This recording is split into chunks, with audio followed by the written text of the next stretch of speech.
Well, good evening, everybody. It's the Cryptid Huntress. I'm here with a fantastic remote viewing show for you guys tonight, and man, do we have a couple of really good ones. I do have Barry Littleton back with me today, and he tasked me with a very interesting remote viewing target.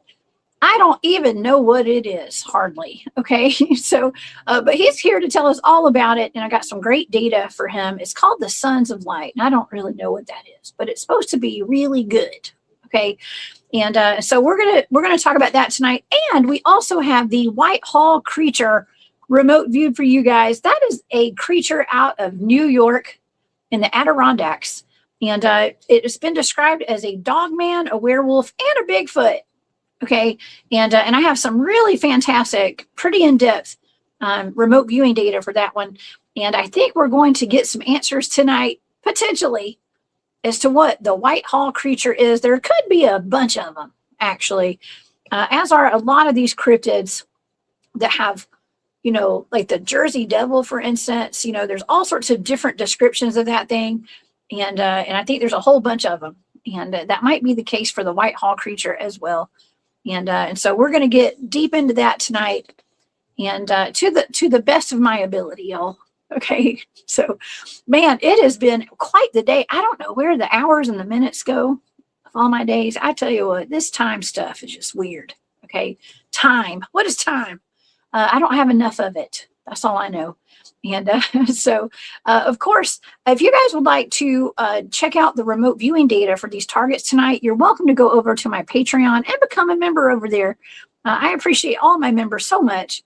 And you just go to patreon.com/the Cryptid Huntress, and you can check out the data, and the presentation that I'm going to be giving tonight on all this will be over on my Patreon. Okay. Also, if you want to check me out, go check me out over at thecryptidhuntress.com. And of course, I do have events and all that kind of stuff over there where I'm going to be speaking, or on my calendar. And I'm still not 100% sure I'm going to make it to that Tennessee event this weekend, but I want to advertise for them no matter what. And so if you guys are over near Johnson City, Tennessee, on Saturday and Sunday, I believe, they're going to have the Paratech Symposium 2026 over there, and up in, I think that's Northeast Tennessee. And there's going to be some great folks over there speaking. Matthew Delph will be one of those. He was on our guest on Saturday night. So y'all go over there and definitely go to check out that event. And also, of course, we've got the Cornwallis 1828 event. That's going to be in October. We got plenty of time to prepare for that. If you guys want to go on a Bigfoot expedition, y'all hit up Scott and Sheila Granger out of Ellijay, Georgia. They have multiple expeditions going on right now, and they get the results. Okay, so, but anyways, and they're giving away a raffle too, a couple of expedition spots for the October event. So if y'all want to do that, go check it out. Okay. All right, y'all. Well, let's get into our show tonight. We have much to discuss, and I'm all over the place. I'm a hot mess, like I always say, and I'm glad y'all are here to witness it. Thanks a lot. I'm just kidding. Okay, here we go. Okay, so in the quiet town of Whitehall, New York, residents, farmers, campers, and hunters began reporting encounters with a large wolf-like creature that walked upright on two legs. In the 1970s, there were numerous sightings of a 7-foot-tall wolf-headed creature in the eastern edge of the Adirondack Mountains. Sightings of large, upright, hairy creatures surged around Whitehall in this area around 1976, with eyewitnesses reporting howls, bellowing calls, large footprints, and glowing eyes in the darkness of light. And they had some Class A sightings as well. Local police officers responded to calls from frightened witnesses and had their own sightings of what became known as the creature. I guess it's the Whitehall creature, or the Beast of Whitehall. There's two different names. The creature also was described as a Bigfoot in many of these reports, and we're wondering, what exactly is this thing? Are there a whole bunch of them? Is it a beast? Is it a figment of people's imaginations? I doubt that. Is it a dogman, a werewolf, a Bigfoot, or all of the above? Well, of course, we have Barry Littleton here with us tonight. He tasked me with another target and it's called the Brotherhood of Light. It's also known as the Son of Light, and I think it has to do with the angelic realm, if I'm not mistaken. And the data for that is fantastic, y'all. And of course, you can find Barry Littleton over on his YouTube channel. It's called Barry Littleton, and he has a Patreon as well, just like myself, y'all. Go over to Barry Littleton on Patreon and go show your support with Barry. And please help me welcome to the show, Mr. Barry Littleton himself. Hey, Barry. Technical difficulties. Can you hear me? Yes. Okay. All right. It's perfect. Oh boy. All right. What's up, Jessica? What's happening? Hello to everybody in your audience. Thanks for having me on. This is one of those that we didn't expect to do. It was very much spontaneous, so I think it'll be interesting. And I'm going to be honest. The fact that this is the target that I gave you this time, I don't know how popular it will be, because nobody likes to talk about, like those beings that are maybe in the higher realms that are the more positive. Instead, really, people want to talk about the conspiracy, the death, the soul fracturing, the soul trapping, and all these different things, that are not quite of the same vibration. And that's cool, but I never know how that goes over, just like the shows about some of those higher, like some of the angelics and things like that, that didn't really go over. And I think part of that is how our civilization has bastardized kind of those names themselves. It kind of brought this up and caused me to give you that target when you had asked. Is I was watching it was Preston Dennett. He was talking about Ouija boards, and he said something very true. That is, we have that other dimension that is right close here. And I don't think we really understand densities, volumes, and dimensions correctly, but that's another thing altogether. But you've got that other Earth, that realm that's right here by us, and it crosses over all the time. It bleeds through each another all the time. And the beings that you have on that particular realm, a lot of them are very hostile. They're negative, and that's the way it is. And they know us really, really good. Whether if we want to call them flyers, inorganic beings, shadows, whatever. You know what I mean? But the point is, the point is that there are the generation of negative energy is what they are, of that DOR. And, and then we've got our own demons that we don't face, our own negative self, our own negative cognitive self, which is super strong.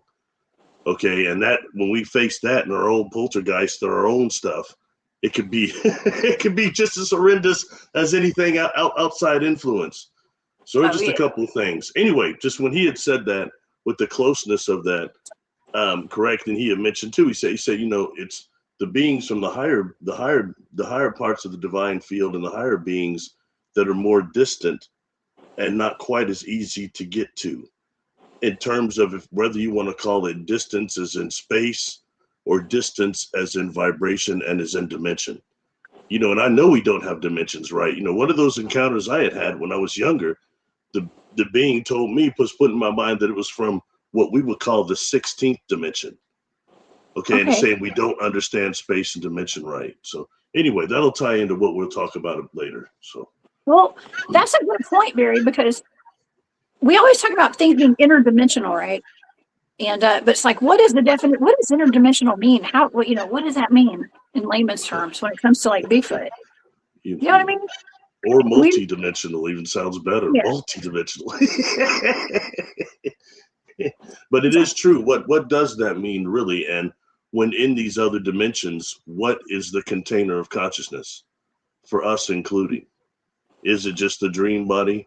Is it when things, because I think we can't, when I based on what I felt on these ships and the fact that the ships, any of us that's been on one of those ships that is bigger on the inside and the outside, it is true. The outside and the inside of the ship are not in the same dimension, but there's something there inside that's enough for you and I to exist there and them too. But it's not healthy for us, and I think it's not good for them either vibrationally. So, but this is in case I'm talking to beings that are more that's of a higher frequency. How do we really communicate with them, especially on the physical level, in a way that is not completely religious and bastardized by human religions. We're really talking about contact and the help and existence. Yeah. These get a little blurry there. And Well, your data for that, I thought it was cool, to be honest. A couple of things that were different, but it didn't disprove what it's supposed to be. It's very interesting. It's a good job too. thank you. Well, we're going to get to that target in just a little bit. How about let's talk about this creature first tonight, and then we're going to get to that data, and maybe we can tie them all together somehow. We usually do. I don't know. I know it sounds could be a little weird, but who knows? Okay. Let's see. I'm hearing a feedback a little bit, so I'm gonna hit the mute button while I talk, Barry, and then I'm gonna unmute it. Okay. So I'm gonna hit this. Okay. Or you can. There you go. Okay. So. Yes, we try our best over here, y'all. Okay, me and Barry, we're always having some kind of glitch. It's all good. So let's get into this target tonight. Okay, the first target, and this is a cryptid out of New York in the Adirondacks. Now, Barry, of course, we probably need to unmute you again because I'm going to ask you a question. You and I did that show with Jeremiah Fountain years ago. It was years ago. It's been a long time. It's been at least 4 years. And he came on, he'd given me this target of like a horse-headed humanoid. And it was around the Adirondack Mountains. That's where he lives. And it was his neighbor or his dad's neighbor or a friend of his dad's, can't remember. But he had found like this giant humanoid that had a horse head in the woods. And he put it on the back of his truck and it took over, I mean, it was the size of his truck. And he flung it over the cab of the truck and the bed. And this thing was dying. I think it ended up dying. And he said that some of the neighbors saw it, and the kids were coming by and poking it with sticks, and the sticks were going in its skin like a hot knife in butter. He said, I know it's kind of gross, but it's kind of weird. My internet feed got cut that night mysteriously after we went over some of that data. I lost complete internet. So I was the only house on the block that lost internet for like over an hour, which was weird. But anyways, but that was over where this happened also. Now this is the Catskill Mountains where you gave me that. It's also up there in that area where you gave me that crone. What was that called? That crone thing? Statue. Catskill statue. Yeah. Witchcraft, man. That's all witchcraft. Black magic stuff, right? I mean, it's kind of weird, ritualistic kind of stuff. I mean, it's not shocking to being in the Appalachians. But do you remember all that? Like this area is full of high strangeness, right, Barry? Mm-hmm, mm-hmm. What's your take on it? It seems to be somewhat negative, darker, the stuff that goes down mostly, because that chrome thing, that was the one time I gave you a target. I was worried that maybe it was, I try never to give you like really over negative targets or anything like that, or something that could bring problems. But that one was a bit dark for me taste. It was dark. I was like, thanks a lot for giving me that target, Barry. It's all dark. That crone thing. It was like a statue made out of wood that had, was it nails? Nails in the eyes and stuff, and nails in the eyes and a noose around it, right? Like a noose around it. Look, y'all, if you ever find one of those in the woods, leave it be, as we say here in the South. Leave it be. Don't take it home with you. Do not put it in your backpack, and don't put it in your car. Okay. It's way worse than a Labubu doll, in my opinion. Okay. So, anyways, it's like a voodoo doll. Yeah. It was, moving around, leaving wet footprints, they say, all that type of stuff. Very, yeah. Well, that sucks. Yes. You've got, like I said, you've got that other realm there that's right by us, and it doesn't take much to start punching holes in things to bring other things through. And that can be done through the intention, the intention of will of people doing these ceremonies. That can do something. It creates that psychokinetic energy, that, morphogenic field, that all that. Anyway. Mm-hmm. Oh yeah. Well, this thing that we're talking about tonight, it started showing up around 1972, I think. I'm sure that they had other sightings of stuff before that, but this one particular creature we're going to talk about tonight started making its appearance around 1972. And Nico Blue here says that Nico is from this area. So thank you, Nico, for letting us know that. It says Catskills is definitely a dark region. There's multiple unmarked retreats hidden in there. Kind of retreats, backwoods cults and stuff. I don't know. It's weird. Wow. Retreats. Don't Retreats. sign yet. That's interesting. I don't know. That's Yeah, code that's for something. interesting. Yeah, I'd like to hear a little more about retreats. Does that mean like sanctuaries or like what is sacrificial stuff? Or man, yeah, Oh my God. that's interesting. Just ceremonies. Wow, I don't doubt Who it. knows? I don't know, Nico. Keep us posted on that one, okay? But anyways, okay. So back in, let's see, I'm gonna say 1972. In the they say this is kind of a smaller town. I don't know. Maybe I should pull up some. Maybe I could pull up some stats on Whitehall. Okay, but it says there was one single sighting that really sparked a lot of, I'm going to say, controversy a little bit. But two local men, Paul and John, were walking down a road out in the country, and they spotted a large figure ahead. They thought it was a bear. As they got closer, they noticed that it had broad shoulders and it was walking on two legs like a human. The head was wolf-like, unmistakably. It was definitely a wolf, they said. And it had glowing eyes that were staring at both of those men. And it stood over 7 feet tall, which is kind of the going rate for dogmen, if you ask me. At least 7 feet, usually. But before they could react, it charged at them, Barry. And they bolted and ran off and got away without getting hurt or becoming a missing 411 case. And word, of course, spread. I don't know if it went in the papers immediately or not, but within weeks, other residents in Whitehall began telling their stories about some wolf-like creature that was prowling around the edge of town. Some claimed that they heard deep rumbling growls from the tree lines, and sometimes they would stumble upon animals, large animals that had been torn to shreds, that looked like a predator had gotten them. But everybody pretty much that was reporting this thing had the same description. It was the same size. It walked the same. It had a dog head and it had glowing eyes, they said. It was enough to convince even the local police that there was something going on out there, of course. And of course, there were like large dog footprints, like tracks and stuff they found. And they say some of these tracks, this sounds really strange to me because it says that some of the tracks were canine looking, but they were 18 inches, which is weird. Unless you get like because it depends on how the dogs are walking, I guess, or if it's like a Bigfoot. That sounds more like a Bigfoot track to me. So that's where I'm kind of weird. I'm kind of confused with this 18-inch dog print. That's kind of weird. No pictures or anything in the article or nothing like that, right? I couldn't find any, but there were several reports of it. So yeah, an 18-inch track. Well, there are 18-inch Bigfoot tracks that you can find because there's also Bigfoots out there that have been documented as well. So I'm thinking that like somebody may have gotten this a little wrong there, but it's okay. I forgive you. Okay. But anyways, but they said that the kind of tracks they were finding were too big to be like a wolf or a regular dog, of course. And they say that as deep as the tracks were going, like the prints, the footfalls were like super deep. So that meant that it weighed a lot. Okay. And of course, there was a newspaper, the Glen Falls Post-Star, which ran some articles on this.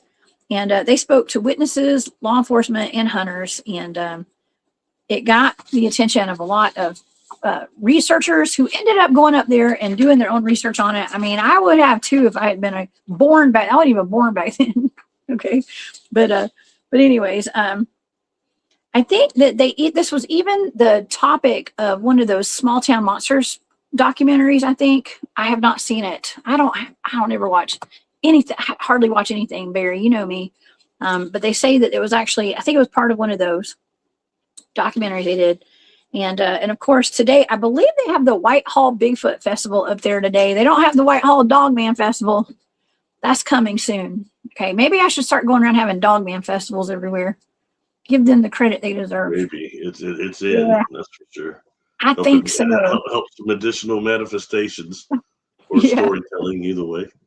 Ooh, manifestations. Yeah. Well, I mean, people still aren't familiar with Dogman. The common folk are not super familiar with Dogman. They, you say werewolf and then something sparks in their eyes. But I don't know. I just heard the other day, Barry, that only like 80% of humans are actually human or something. And so I was like, well, maybe the people that we're talking to, maybe the normies are not actually even human. I don't know. Just saying. So talking about sparking their eyes.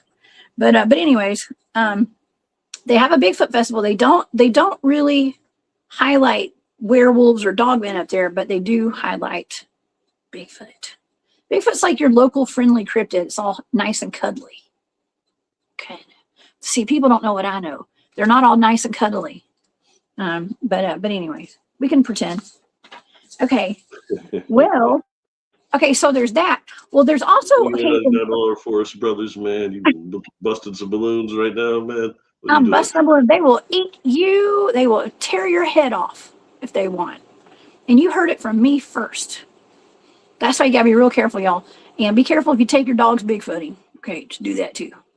Please be careful. And y'all know I love Bigfoot, but I'm also very, you gotta watch your back. Gotta watch your back. They're just like humans. Listen, never mind. I'm not gonna say that. I know several very violent humans, okay, and people that don't have your best interests at heart for anybody. And we all watch true crime. We know what humans can do. Imagine what Bigfoots could do. They're the same, like I'm not saying they're all like that, but they're like humans. There's the wide range of them. And, if a 5 foot tall man could go around and hurt people and stuff, imagine what a 10 foot tall, 1,000 something pound Bigfoot could do to a person. Okay. Just saying. Okay. But well, it always goes back to also, what portion of them might also be these we talked about quote unquote digital twin cyborgs, but when we start getting that AI thing, when does that begin and end? You have several times that I've heard these reports.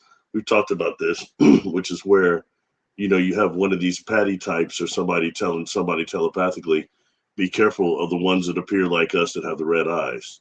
They're not good and they'll kill you. Meaning, but how much does that start going into the subject of cyborgs, like Terminators with the red eyes and things? Seriously, we start getting into that, and all this abomination is the word we used yesterday, not the guy fighting the Hulk, but these things that are abominations that are made. I don't know. These are, again, food for thought. I'm not saying that's correct, but it's worthy and it's noteworthy when it keeps coming up again and again. So. Oh my gosh. Yes. I want to say that I am proud to say that I was one of the first and only people I ever know of who's ever brought up cyborg cryptids. Okay. I swear to goodness, I have actually had conversations with plenty of people since then where I know that people thought I was absolutely crazy when I said that. And I was talking with Mark Maychek. Rest in peace to Mark, one of my best buddies, man. I miss him so much. And Mark was on the show, and we did a full show. It was my idea. I was like, Mark, I want to talk about cyborg cryptids. And he was like, well, cool, I'm game. He hopped on with me on a Saturday night. And I think that conversation might be one of the most important conversations when it comes to dogmen and Bigfoot in our modern day right now. I really do. I think that there's something to it. And after going to Uwharrie up in North Carolina with David Pardue, Ed Peters, Don Tart, and Keith McLean, love those guys. We were up there. We watched with at least 3. I counted 3. There may have been more, but we saw 3 sets of self-illuminated eye glow, and there was something weird about it, almost like not natural.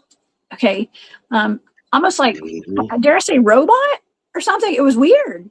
It was weird. See, that's that same thing though. What were those things?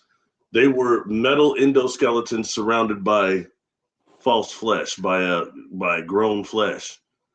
And if you're dealing with something that really is cyborg-like, that's one of those things. And I think it's no coincidence that they were when they threw the $6 million man at us, the Bigfoot. You see that all the time. The It was on the $6 Million Man 2 times. The first time it was Andre the Giant played Bigfoot. The second time it was Ted Cassidy Lurch. They're both tall cats, you know. But anyway, he was part cyborg, part robot. And that's why $6 Million Man, they were getting down. But I think it's no coincidence that something that corny floats in through our deal. But right now, we start looking at things like Star Trek's concept of Borgs and where we're going with AI right now, just by suggestion alone. It's very, very interesting to me, you know, and I think maybe that might be more to that than we know when we start dealing with these digital twins and the different ways that conscious memories can be transferred to these cyborgs. Yes. So if they can do it with us humans, why can't they do it with them? That's another type of humanoid.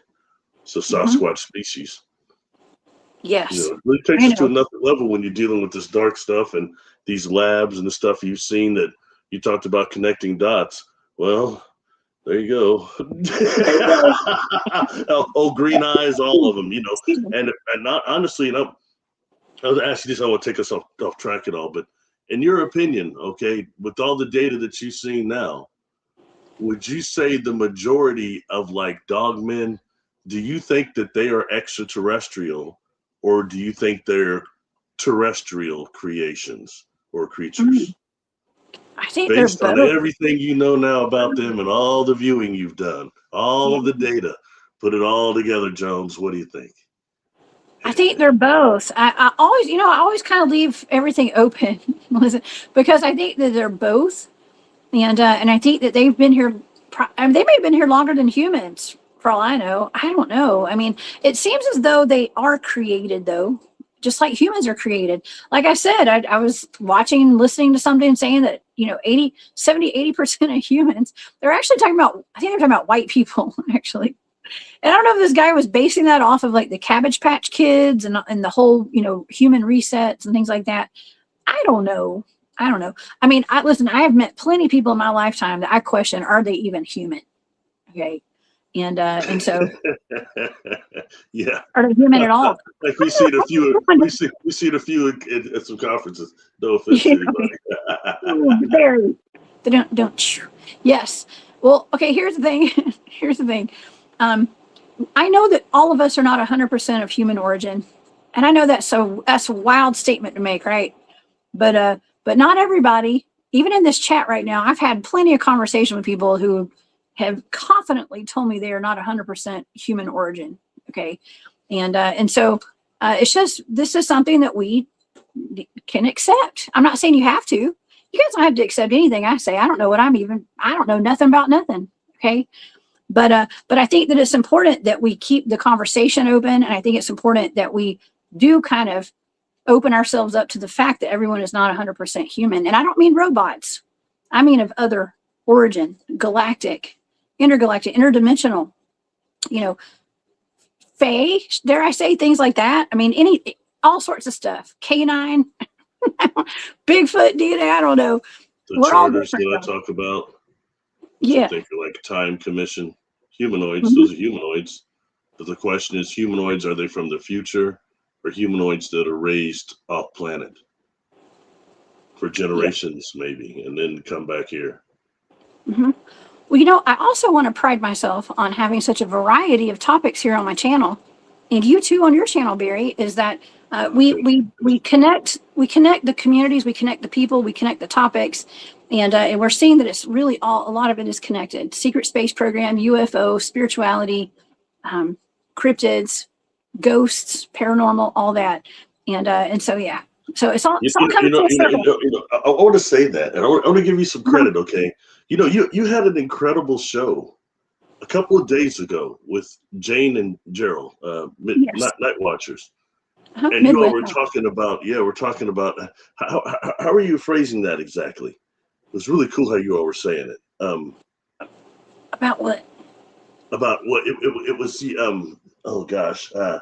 the DNA strands and the bloodlines.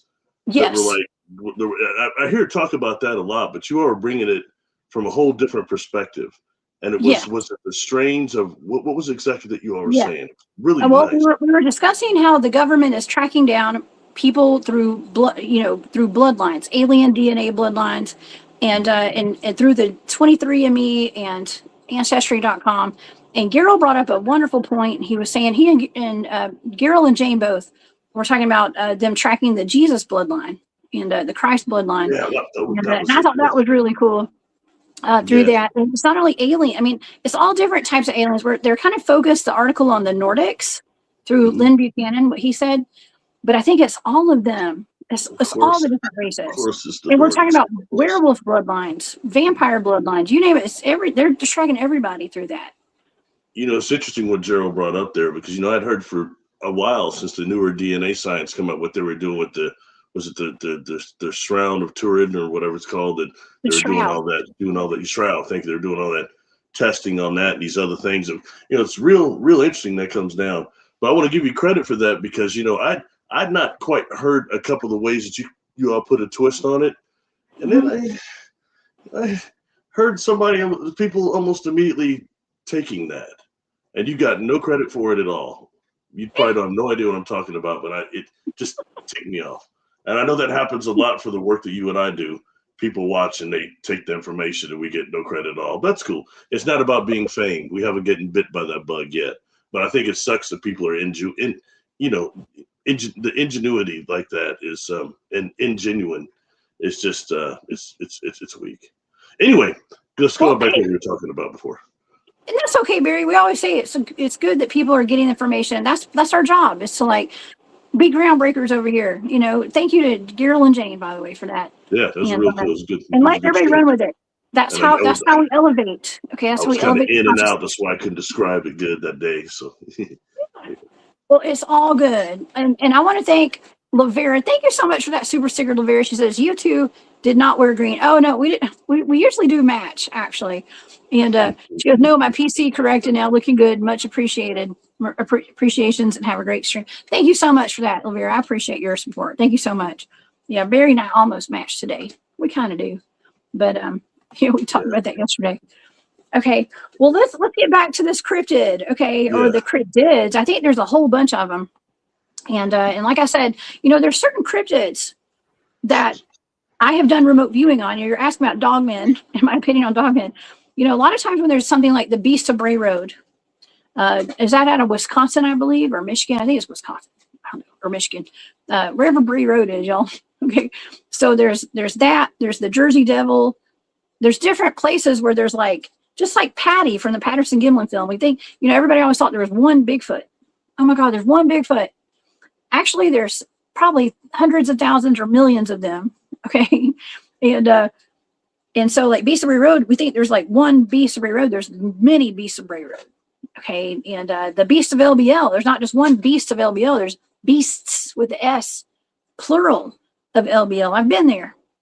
Okay, there's a lot of them, and so this is no different with the Whitehall creature. There's not just one Whitehall creature, Barry, and that is very evident in my remote viewing data for whatever this is. And we're kind of covering some of the sightings of the wolf-headed Whitehall beast, or the Beast of Whitehall creature. But I have some more accountings. I have at least one other one, a pretty big one. It was out of 1976. Okay, so the first sighting was in 1972. That was with a wolf-headed type, and then in it says 1972. People were reporting this wolf-headed creature that was 7 feet tall for 5-6 years, something like that.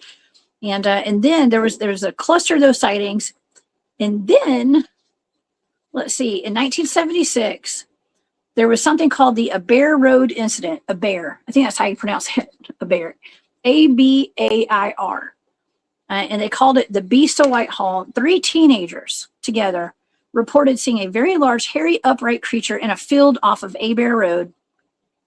They described it as huge with glowing red eyes and unnerving vocalizations. And those initial reports triggered a police response.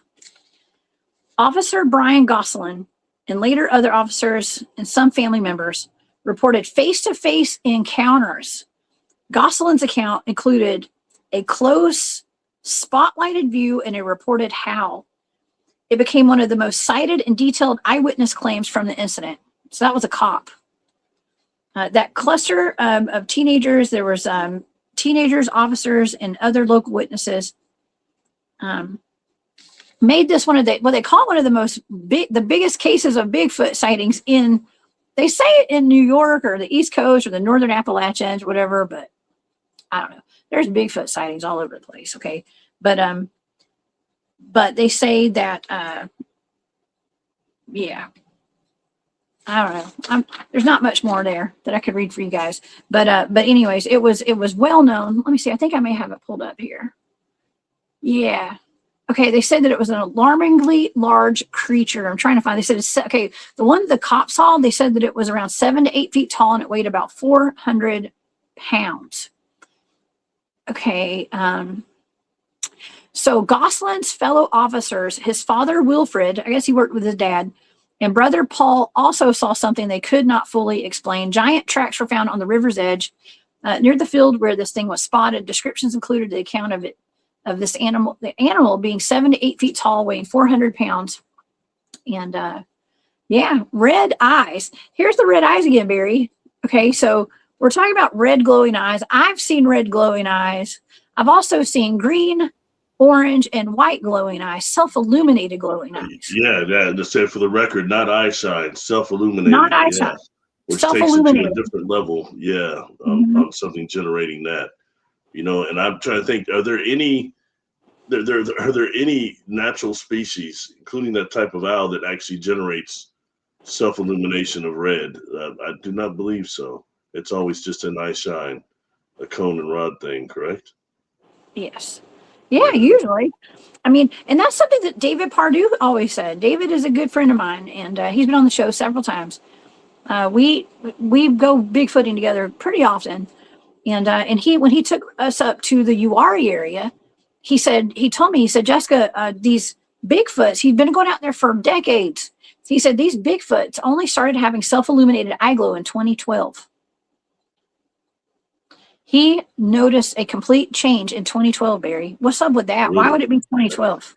That is interesting, isn't it? Yeah. Wow. Oh, yeah.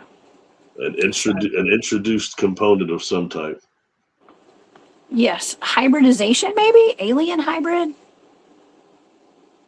What do you think? Oh, I honestly don't know. I mean, it's, or are they being upgraded? Yeah. Modified, man. You know, the species that's there anyway in that area. Since you have these pockets of them. I mean, who knows? The whole thing starts getting really, really so bizarre. Mm-hmm. But really, when we start dealing with what are some of these things that are these type of, the only real word is cyborgs. I mean, the different types of them, the different species of them, and a lot of them that are some type of advanced AI. That's where all this is going, where they're saying even now, they've changed it to, I've heard certain types of gray. Oh, they come from AI. They're AI future. I'm hearing that now. You know what I mean? And who's to know where this stuff is going genetic wise for our race right now? It's getting pretty scary. Mm-hmm. And I think there's nothing that hasn't happened before. We're still way behind. We're still way behind whatever happened before the last epoch here, the last destruction before the ice age here and all that. And there's cycles before that. I hear people talking about Tartarian, but there's civilizations that go way before that. We'll probably be talking about that here in a little bit. And when we want to deal with non-humans that have really walked this planet and bred here, we don't know the half of it. We don't know nothing about nothing. Well, I mean that to me, I get almost irritated, Jessica, when I see people show that thing. Oh, these are the 4 types of aliens. That just pisses me off because that is so basic and stuff that anybody's been looking at any of this at all in the last 35 years has heard. You know what I mean? And that's by no means saying anything about the parameters of contact, about back engineered technology, which is really the stuff we need right now to maybe save our race. Yeah. Well, you know what? I'm just glad they're packaging it up for the normies. That's what it is. They're just packaging it for. Listen, you got to go. You got to go nice and slow and like kind of, kind of get people's feet wet with the reptilian stuff. Okay, that's scary for people. That's scary, and because they don't want to. Listen, reptilians are real, and yes, I say it all the time, and I don't care. Reptilians, they're real. And yes, I don't get the Wikipedia things like I thought I would anymore underneath my videos for saying that. Okay, that was great. So you gotta get their feet wet with the reptilians. Nice and I like slow. that. That was great. Yeah. You gotta go. You gotta put the swimmies on. You know what I mean? And get the kids ready to, before you just dump the kid in, you gotta put some swimmies on so they learn how to swim slowly. Okay. And that's the way I look at it, just because I'm trying to rationalize it. Like, well, you can only do it baby steps, Barry. Okay. So we're doing baby steps over here too. And I want to thank Moon at Noon. Thank you so much for gifting that membership. That's so sweet of you. And Lavera, thank you for gifting that membership to the Hunt Club. Y'all are so sweet. I appreciate y'all. Okay. Well, let's talk about the remote viewing data for this target, actually, because I think it's rather interesting. And I do have a screen or two to share with the audience as we go through this data tonight, because there's no doubt that there is something going on up there. There's no doubt that there's some sort of a creature that was seen. Maybe multiple creatures were seen because they've been described as two different things. Dogman, or maybe three: werewolf, dogman, or Bigfoot. Okay, and I think that the data actually kind of focuses a little bit on why they're there, whatever it is. And also, something that was very unusual about this target was that when I did this target, we do something called ideograms. That's like stage 2 of my data. It's called is that one? It's actually stage 1. Sorry, y'all. Stage 1 of the data. When I go into a target, I write down the coordinates. Like I do something we call ideograms, where it's almost like automatic writing, kind of. It's like your subconscious kind of taking over, and you don't take over anything, just let your hand move. Okay. And as you're letting your hand move, there are certain symbols that your brain will recognize. And that's the same with a lot of this, like advertising today. You see a symbol, you know what that symbol means, right? Like think of McDonald's, the M, right? Everybody knows the M, that's McDonald's. Or, Apple, right? Apple, Microsoft, all these big corporations have like a symbol that we automatically know exactly what that means. And your subconscious knows what that means. Okay. Well, I have what we call ideograms. And so I know I'm not giving a remote viewing course right now, but if you guys want to see what ideograms look like, that's it. Okay. So those are ideograms. Those little things, like my brain sees ideograms and what I draw. And that's kind of how I get my data. I start getting my sensory data. It starts flooding in when I'm drawing out these ideograms. Okay. And I trace over them to get more data. I know it sounds weird, right? But that's how remote viewing works. Real coordinate remote viewing. That's how it works. And for this one, I'm only showing the audience that because I received 2 animal ideograms, which is odd. I don't usually get 2 of the same thing very often. And I actually had animal twice on this. And so let's go through some of this data tonight.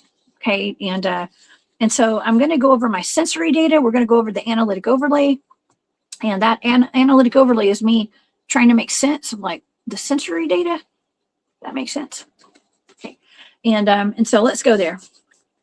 Okay. So my sensory data for the Whitehall creature out of New York in the Adirondacks, the northern end of the Appalachian Mountains.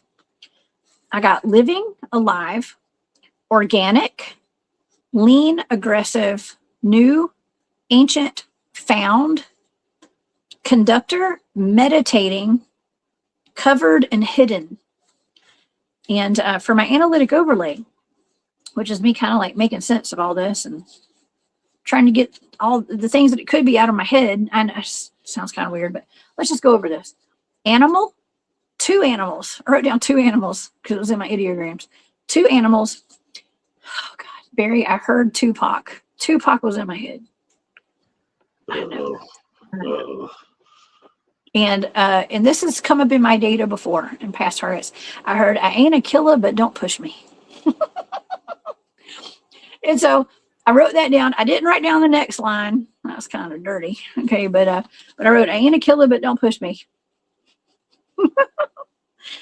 The next thing I wrote down was ancient artifact, Native American, burial mounds, plural, burial mounds. I actually wrote down with a question mark, I wrote down Navajo or Mississippian. Mississippian or Navajo.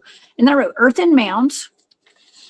I wrote energy conduit, pyramid mountain, agriculture vegetation, cover up, and ancient civilization. And that was my stage 1, 2, 1 and 2. And then for my stage 3 for my data is a sketch. And my stage 3 looks like a mound. If I can get it. It's like a mound right there. Okay, almost like a pyramid. What I thought I was seeing was like a pyramid with the top of it cut off. And so that was what I was seeing for that. I was definitely picking up on like a native, indigenous kind of vibe for this target. Something that was like in the woods covered up with vegetation, almost like hidden pyramids. Okay, like that's what I was picking up on here. But I was also picking up on 2 animals. 2. And so I find that really interesting, Barry. What do you think so far? This is for a creature that has been seen as like a dogman and a Bigfoot. What do you think so far? I mean, the only thing I can say is, are you saying that you're dealing with a mate, a pair that was designed in one of these mounds that must be some type of one of these laboratories or something, and it's somehow connected to the Native American indigenous tribe that was there? Maybe they caught one of these things and covered it up with brush. I don't know. I mean, just that seems really interesting to me. I mean, it just kind of goes to the leaning towards it not being hoaxed is first. Yes. At least that's what the data kind of shows. So I find, that's interesting, definitely. But the pyramid thing, that mound, that seemed to come through pretty strong, huh? It did. It was big time. Well, it gets better. Actually, this data is really good.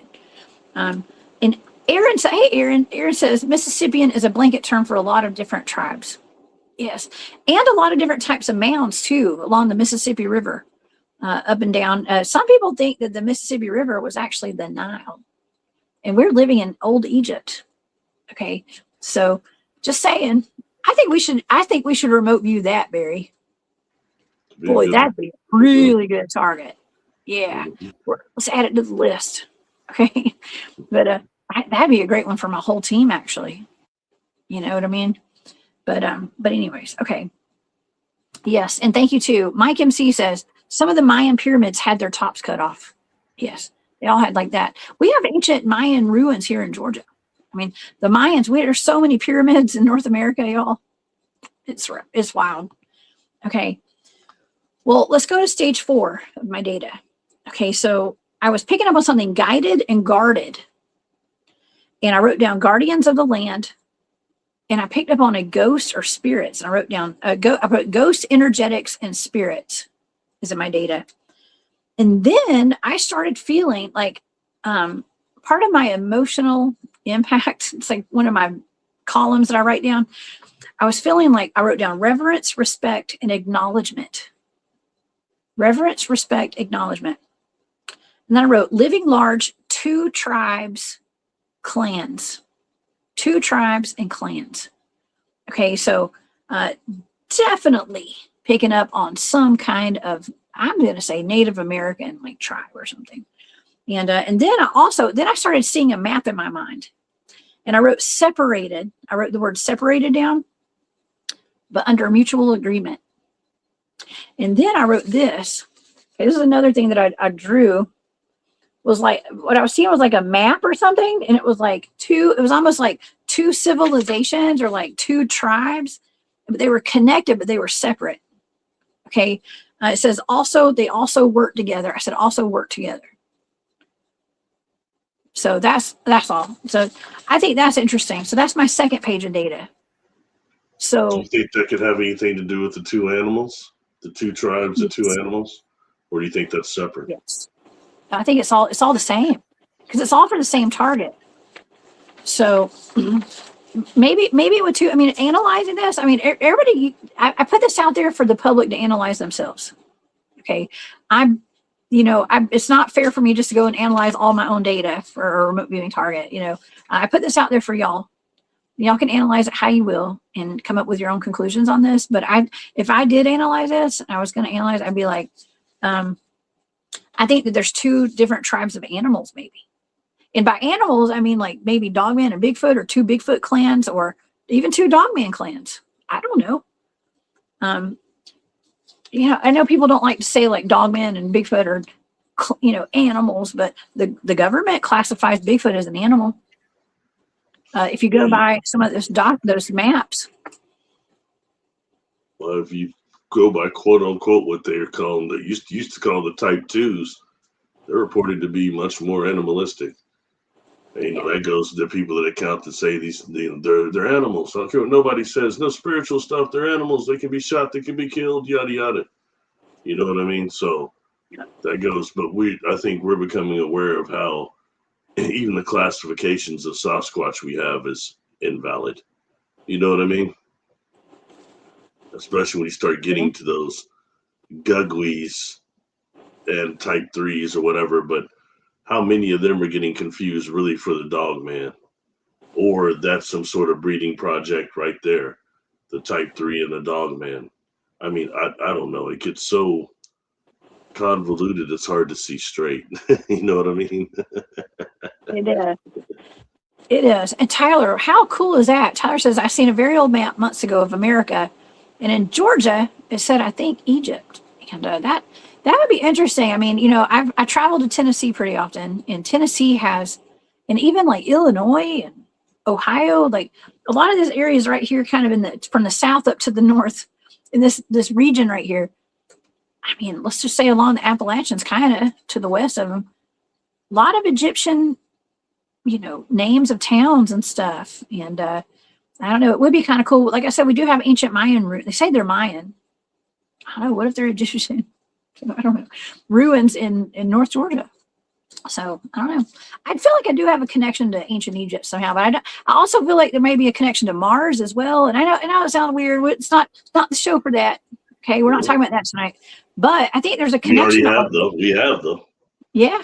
Yes, we can. Remember, I talked about the Sidonian Codex and also the Mars Codex, and how that relates to actually certain Mayan temple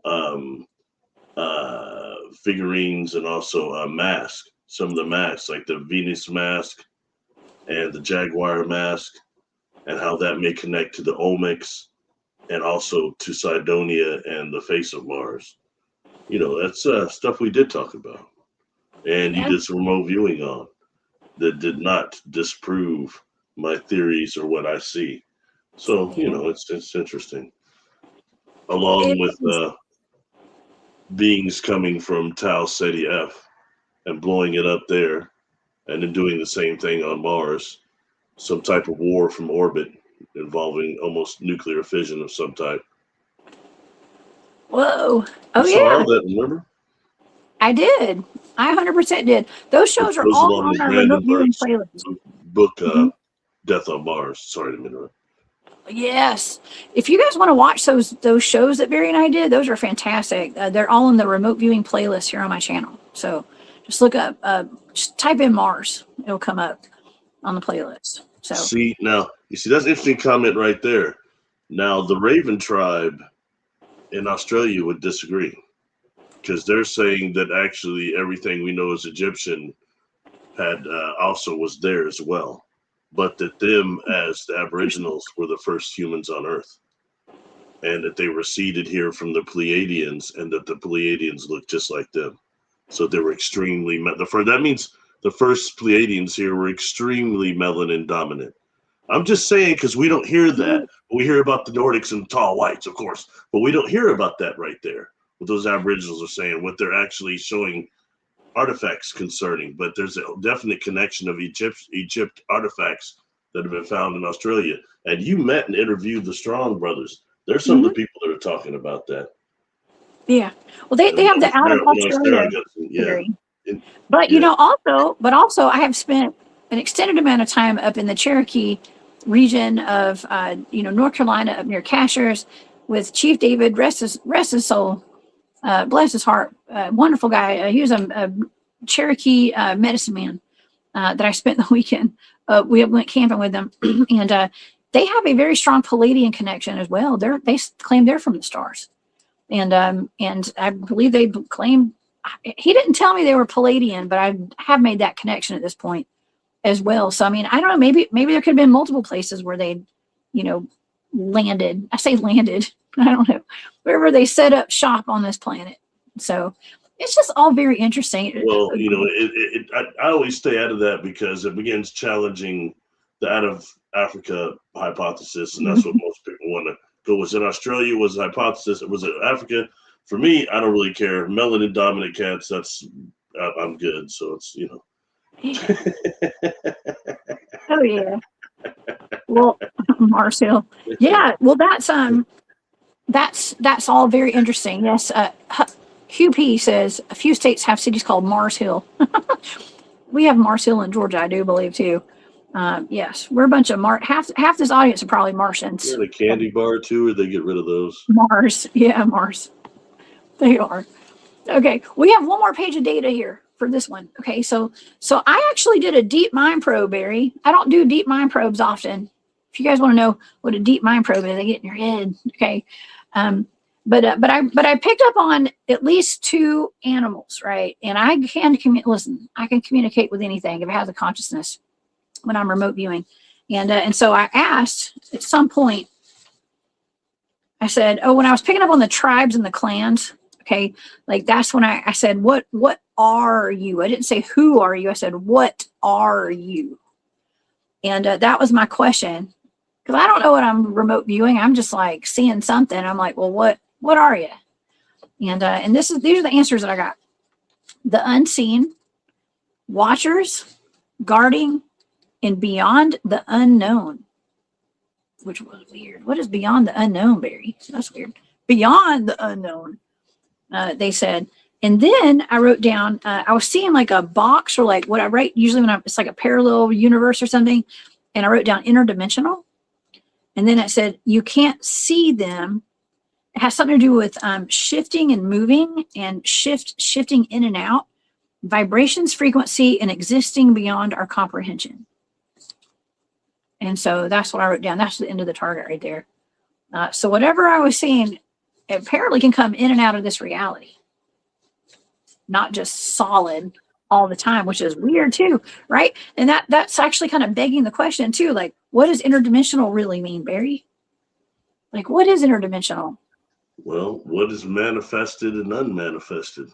And you and I have done shows over, and some of those were targets too. These Sasquatch that can manifest and unmanifest, and it starts becoming a question: are they manifesting from consciousness also? It really does. It begs that. But when we start dealing, with these terms that are interdimensional, really, what does that mean? What does it mean to be extra dimensional? What does it mean to be multidimensional? Being able to go through, I think multidimensional is probably a better description.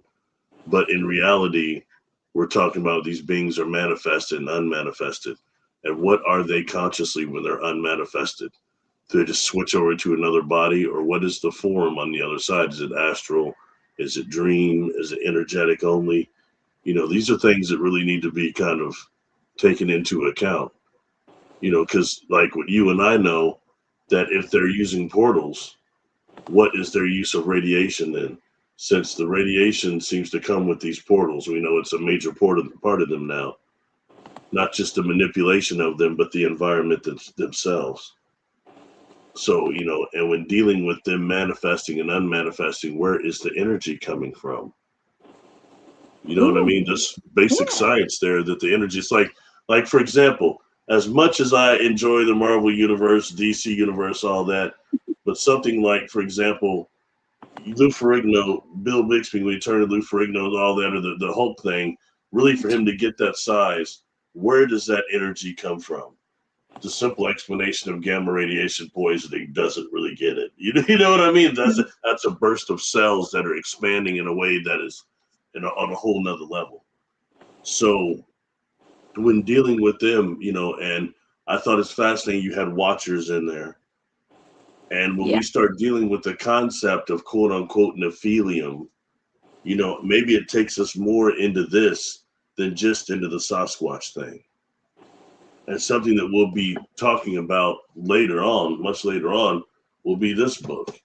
And some things, what they're describing as what Nephilium were, as in correlation, complementary in some ways of the Bible, but a little much more extensive in terms of what races we're dealing with from extraterrestrial or ancient aliens, all these things they call them now, but there's different things in there. So, stuff like that comes up a lot, and just these, so who's saying that these watchers are all Sasquatch-like or similar to that? Perhaps there's some like these things you're talking about here. They're obviously dealing with some Native American tribes. That's fascinating. But watching, and, and before I shut up, man, it is the Sasquatch themselves. Look, there's one issue we know they got. Most of them, man, they be watching people. They be watching hard. They may be having visibility and all these other tricks and stuff, but they sure got because maybe they can't help it. Maybe it's just in their genetic makeup to watch. You know what I mean? Seriously. Yeah. They're lurkers. They need to join they need to create a lurkers club or something, because we're always being watched, man. I told you I still had PTSD from those lace curtains in my bedroom when I was a kid. There's always something watching me. Always. Yeah, they love watching some of us more than others. Like the Salem's Lot. Remember the cat comes up and scratching on his brother's window? Oh, never mind. You probably not seen that movie either. Never mind. I actually think I have seen that one. Popsicles and make a cross on a popsicle stick. You're good. Oh my gosh. It's wild. Yeah, but that comes up a lot. That comes up in the data quite often too. When we're doing I was given the coordinates of, I remember it was like Joe Bald Recreation Area when DA had me remote view that creature that was in the background of a video he had made out at Joe Bald Rec Area. What is that? Table Rock Lake out in Missouri, I think. And it looked like to me it looked like a goat man or something. But it was more like a dog man in the background of this thing. And they're known for like dogman sightings out there and Bigfoot as well. But the remote viewing data not only suggested there was an underground facility there, and potentially there was some kind of like experiments and chimeras being made there and all sorts of weird stuff. But whatever that thing was that I was remote viewing was a watcher. That word kept coming up, a watcher. And it was almost there like what do you call it, like a sentinel or something? Like it was almost like a guard. It was guarding the area. Okay, so, and I'm sure there's a heavy Native American, history there. There's got to be, burial mounds, graveyards, just sacred land right there. So I think that's what a lot of these cryptids or these inhumanoids, as my friend Bart would say, these inhumanoids, whatever's out there, a lot of them are guarding the areas. And I think that's what this is. They're all watchers. They're watching. I mean, maybe they're not, I don't know the difference between like a Nephilim and like a fallen angel and a watcher, because I think they're different, some of them. I had always heard that rumor, and that's going back to the 90s. I started hearing that there were a type of Bigfoot that guarded the Solomon's mines and that they had red eyes. And always make me wonder, they sound like sentinels to me. You know what I mean? Mm-hmm. Probably only maybe wake up when threat comes, or who knows. I don't know. Very, very interesting when dealing with that.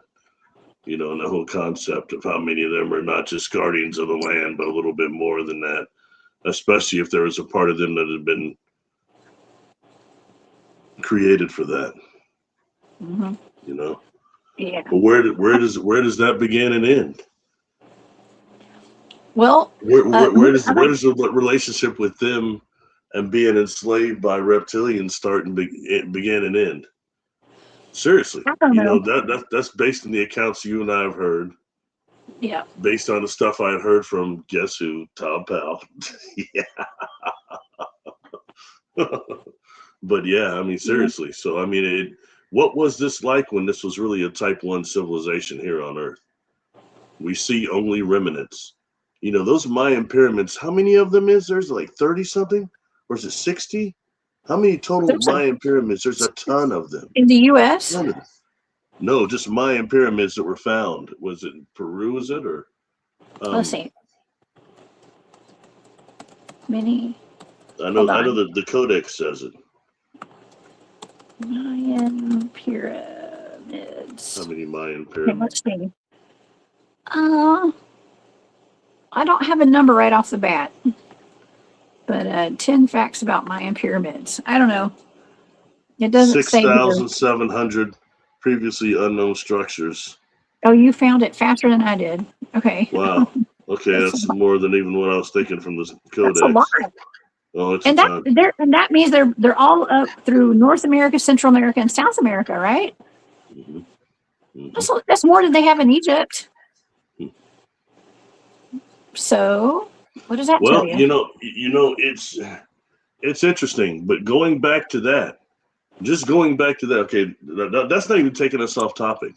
Remember what you saw when one of our early tasks, one of the early blind targets you did was who built the Great Pyramids. That one was fascinating because you had no idea what you were looking at. I mean, but that was and you saw what it was. Giants of all sorts of different races. Mm-hmm. Oh yeah, they were brown. I said different shades of brown. Yep. Yeah. And they had what? Levitational technology coming from what? It was black boxes, wasn't it? Mm-hmm. Your face right now, you're going. I was just remembering that. Man, that was some good data. That was really good data. Yeah. Your first day, you're like, what is this? What is it with all the giants? That's exactly, you texted. You said, what's with all the giants and the sound technology? And you were kind of making it. You said it kind of reminded you of that guy. I can't remember his name, but he had moved all those box and structures on his property, and nobody knows how he did it except he had this weird black box. But then he passed away, and still nobody knows. You said it reminded you of that. You thought it was similar to that type of deal. Yeah, I think you weren't wrong on that at all. That would have been in your analytic type of stuff. You were saying that analytic or whatever, something like that. But yeah, that was a good one. That was a good one. That was a good one. And then start taking it and some of these technologies that can turn things into stone we've talked about before. And what happened to the Moai when they were robotic mushrooms and how they get petrified like that. Yeah. It's interesting. I don't know. But I do know listen, everything we've been taught, you can throw it all out the window, y'all. Everything we've learned in school, forget about it. Okay. And we are only taught partial truths. And so we can only depend on ourselves, our intuition, and the things that we, I don't know, just things we're looking into here. I mean, the remote viewing stuff, Barry, just blows my mind because we're seeing that we're getting partial truths for a lot of this stuff, but it's so much deeper and so much more weird than we could ever imagine with a lot of these things, including this target of the Whitehall creature out of New York. There are more than one. There's obviously two types. There's two different, I think there's two different animal types, if you want to call them animals. There's probably Bigfoot and Dogman, both up there. And they're both being classified as the Whitehall creature. Okay. That, according to the data, that's what I believe. And I do think that they are there because of pyramids. There's some kind of connection to the pyramids, some kind of indigenous connection. And it may even go back farther than just the Native Americans. Okay, I'm just going to say it. I think it goes back even farther because it says super agent, that's the feeling that I got. But it's all covered up, but they're there because of an ancient civilization that once lived there. They're still there. They're still there. We just may not can see them, but they're still there. If that makes sense. That's what you feel? Yes. Yeah. Well, that's been said that, that actually the Mayan civilization were dreamers and they dreamed themselves out of this reality into another that's quite similar to this, another Earth right here. I've heard that before. I heard that in fact, I heard that long years before I ever came forward or anything like that. That's going back to 90s stuff I'd heard there. Very interesting. You know, some things that might have happened to the Mayan civilization, and it turns out they were also supposed to be genetically connected to the Andromedans. The Andromedans that were the dreadlocks, dark melanin dominant, and that they had something to do with their disappearance also. Very interesting. Can't say it's true, but all these things are interesting when we start looking at what history is given by non-Western cultures. Yeah. Well, let's kind of circle back around too to the 2012 issue with the Bigfoots having the self-illuminated eye glow out of the blue, and not having that before 2012, according to David Pardue, who goes out in the woods quite a bit and knows his Bigfoots. He's been watching these things grow up since they were babies, and to all of a sudden have them in 2012. Now, what happened in 2012, Barry? Some say that, I don't know if it was CERN. Some people blame CERN. I'm sorry, but they do. They say that something blew up our dimension where we live, and we switched to another dimension. Like, it's like the dimension switched because of something catastrophic happened. Okay, and what was that? Also, the Mayan calendar, didn't that end in 2012? Yeah, I think so. And we're talking about the Mayans. Okay, yeah. So I mean, maybe there's something to all this. Or it could be just like Y2K. Nothing at all happened. How about that? I'm just saying. I don't remember the people are going to start throwing oranges at me, but I'm just being honest, okay? Maybe it's just nothing happened at all, really. And it's a bunch of hype like everything else. I'm sorry. I'm just saying. Maybe not. Maybe it's different. Maybe we're all halfway shifted right now, and it's going to really kick in here. What's it that one guy says that for sure, there's going to be open contact next year, 2027 now. Yeah, it'll be that year. Open contact, everybody. They're going to come. The Ryans going to come, and it's going to be all happening. It'll be open. They'll be walking right here around with us. They already are. They hide it right now. It's already going on, but it's going to be open. You know? Well, I mean, that's what I said in the beginning of the show today. Is like we are all living amongst each other right now. There are ETs. A lot of us do have. I'm not saying I do, but I'm saying I don't. A lot of us, people watching and listening right now, people in the chat, they have alien DNA, and maybe werewolf, maybe vampire, maybe fae. Okay, like there's all sorts of possibilities. Some of us might be dogmen and Bigfoots. I don't know. Okay, but some of us could be viruses. Some people are non-coded DNA is mostly viral, bacterial. Yes. Well, some of us do want to go viral one. Okay. Walking phages. Right. But we are here, and it's when we come to that realization and not wait for the government to tell us that we're here, or they're here, or whoever's here. Okay, it doesn't.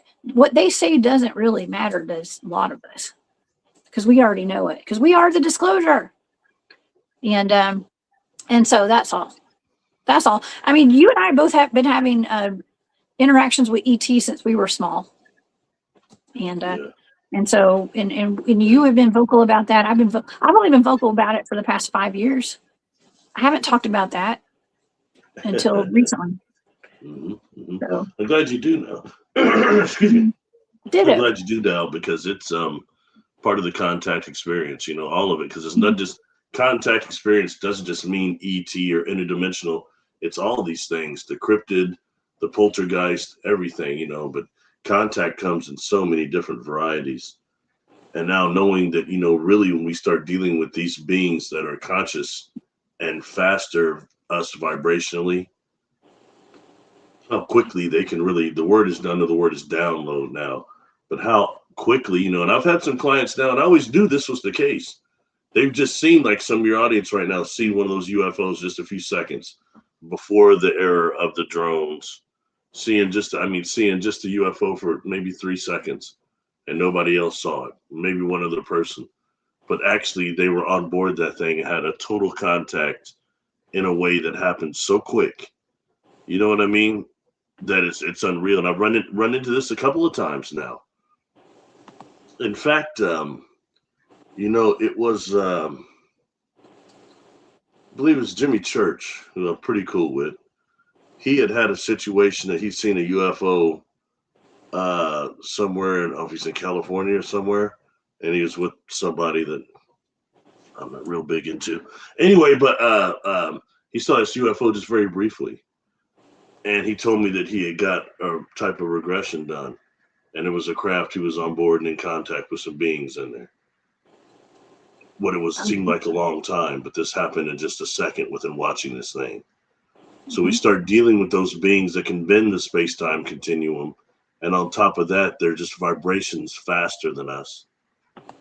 And consciously, it's a whole other thing going on. But that's really where the contact scenario is beginning to, or is at with us. And I think our civilization is just opening up to what we're just talking about right now on that, and not just the nuts and bolts, reptilians and yada yada. And then you start dealing with the concept of AI and how fast it can go, and where we're going with that, and where other civilizations have obviously gone with it. I will never forget another one. We talked about this before, but it was the things around the sun seen by the Soho. That I targeted you with that. Yeah. And that just laid that, that was led to. I never expected when we did the portals, the natural portals of Earth, that the weaponizing of them, that you would start coming against the sun. And that makes me wonder, are those things out there you saw, are they also from when this was type 2, type 3 civilization and something went wrong? You know what I mean? Or one of the planets that was here that got completely taken by AI. You were describing AI machines the size of like mountains and skyscrapers, were you not? Tons of them all together. Remember? Mid-rise. No, that's different. Hold on. You're talking about that was slavery. No, that was slavery. Yeah. No, that was galactic slavery there. Trappist one. There's a lot of that. Yeah. Anyway, sorry, but man, when going with that AI like that, does that connect to them? Sorry. You're talking about that the cube, right? The black cube that was like tethered to the sun. Is that what you're talking about? Oh, okay. Yeah, the cube. Yeah, and then the spear too that blocked the Earth solar directed solar flare. You looked at both of those, and you were getting nothing to the AI stuff. I was kind of tripped out on that. I was like, whoa, because whatever that thing was, it's several times the size of like Jupiter or something. It's huge. So when you start dealing with that type of, and I've seen myself during a contact experience, and I can't describe it exactly, but it was something that reminded me of what they call the Borg unicomplex. There were cubes like put together, and you know what I mean? I don't understand it exactly. It's something that I could do with another regression to go deep in certain things I've seen that I've not been able to, you know what I mean? Yeah. So that just, it goes to show, but we're more than what we think. Anyway, keep going. Yes, do you have any more data on that? I don't want to interrupt that. That was all the data. We are limitless beings, by the way, and we are capable of anything. Okay. Yes. And that's good or bad. So that's all. Keep things positive, y'all, as much as you can. And my goodness, everything in this world is like meant to bring us down to our knees. And I'll be damned if I get down there. I ain't doing it. Okay. I don't care how bad it is. Listen, I got friends. That's why it's important to have at least a couple of friends or tune into the Cryptid Huntress channel. I'm trying my best over here to keep my head above the water and still have fun. Okay. Right on. Hey, you're doing a good job. We're doing a good job. I know you've had some arrows thrown at you, which is really basically just growing pains. That didn't start happening to you until you started getting popular. Now all of a sudden you started to catch some hate. You know what I mean? But it's a trip because you don't really care about that. Like I don't. You're doing it because it's fun. I do it because I think it benefits. You know what I mean? It helps people. If it just helps one single person, anything I'm talking about, it's worth it. Because I don't have that many answers. But there was a time when, like, I was not come forward, but I was looking for so many answers, and I could never find it in the social media. I couldn't find it in these circles. I couldn't find the stuff I was reading, this new age stuff. Some of it was cool, and there were little parts of information and different material, but the whole was not there. And it really drove me nuts. Like I was, like I felt like I was chasing the information. It couldn't quite catch up. When the truth is, it was chasing me. It's destiny. This goes for most of us that are having these experiences. Well, it goes for most of us that are having these experiences. It's like the force is chasing us. It is. It's hunting us down. I know. The hunters get hunted. The Cryptid Huntress has been hunted down to do this. I didn't want to do a podcast. I didn't even know what a podcast was, Barry. I didn't want to speak in public about Bigfoot. but I did it for my friend, and here I am today. Okay, so, and I'm having fun. I didn't think I'd ever have fun doing that. Okay, but I did. Honestly, the real reason I didn't want to speak publicly is because I didn't want to upset or offend any of my teammates too. Okay, because the stuff we do is we're doing some very cutting edge and research and stuff. So, and we're still doing it. We're still doing it, y'all. Okay, but anyways, that's why. I always said I was going to speak up one day, but man, that was just a double bluff. I wasn't really fixing to do it, and then I got jacked. Yeah, took a death shot, and that changed everything. You know what I mean? I figured after that point, it's like, man, what the hell? Then it didn't matter. I mean, Spirit kept pushing me to do it, and eventually it just happened after my mother died. So, in the snow, and I feel even more empowered to keep speaking now that my father just transitioned. So it's it's a way that if it wasn't for them, I wouldn't even be doing the work I'm doing now. So that's a strength that I carry with me. You know what I mean? I think it's important, and it's the most rewarding work I've ever done. I would have kept putting it off and never done it otherwise. So it's little things like that, or we wouldn't have met. Little stuff like that, And I That's think it true. matters. We had work to do, Barry. We did, and so I'm glad we're doing it. It's fun. I'm having a good time, and I know your parents are proud of you. They are. Thank you. For sure. Oh, and by the way, for this next target that we're going to talk about, now I've got one more thing to talk about before we move on to the next target. I wanted to show a map of some of the Indian burial mounds up there in New York before we go to the next target. But yeah, so the next target we're going to do, I was actually thanked at the end of that. Somebody thanked me for doing this target or something. I don't know what it was. It was almost like one of those messages I got when we did you gave me that target of, what was it? The orbs over the crop circles. Mm-hmm. They was thanking us for our teamwork. And I got another thank you at this target tonight. That's cool. Yeah. That's real cool. And we'll get into that in just a minute. We'll explain it to the audience what this next target is. Here, I'm going to share my screen. We'll look at some of the Indian burial mounds, some of the earthen mounds that are up in New York. If y'all are interested, I mean, it's just a quick little rundown here. Let's see. Let me pull up. We'll go to this one first. Okay, so for people who are not super familiar with the map of the United States, I live down here in Georgia. I don't know if y'all can see my cursor. Yeah, you can. Etowah. Etowah is not too far from where I live. That's where 10 miles south of there is where we have all the Dogman sightings, the werewolves of Paulding. Okay, right there. And so that's Etowah. Well, if you go straight north and then you cut over to the east over here, we have New York. Okay, these are the Great Lakes. We've talked about the Great Lakes earlier this week with Jane and Gerald. The mermaids of Lake Superior, which is, I think that's right here. Is that right? Yeah, it's right there. But this right here is New York, where it says Vine Valley right here. If you guys can see that over here in the top corner.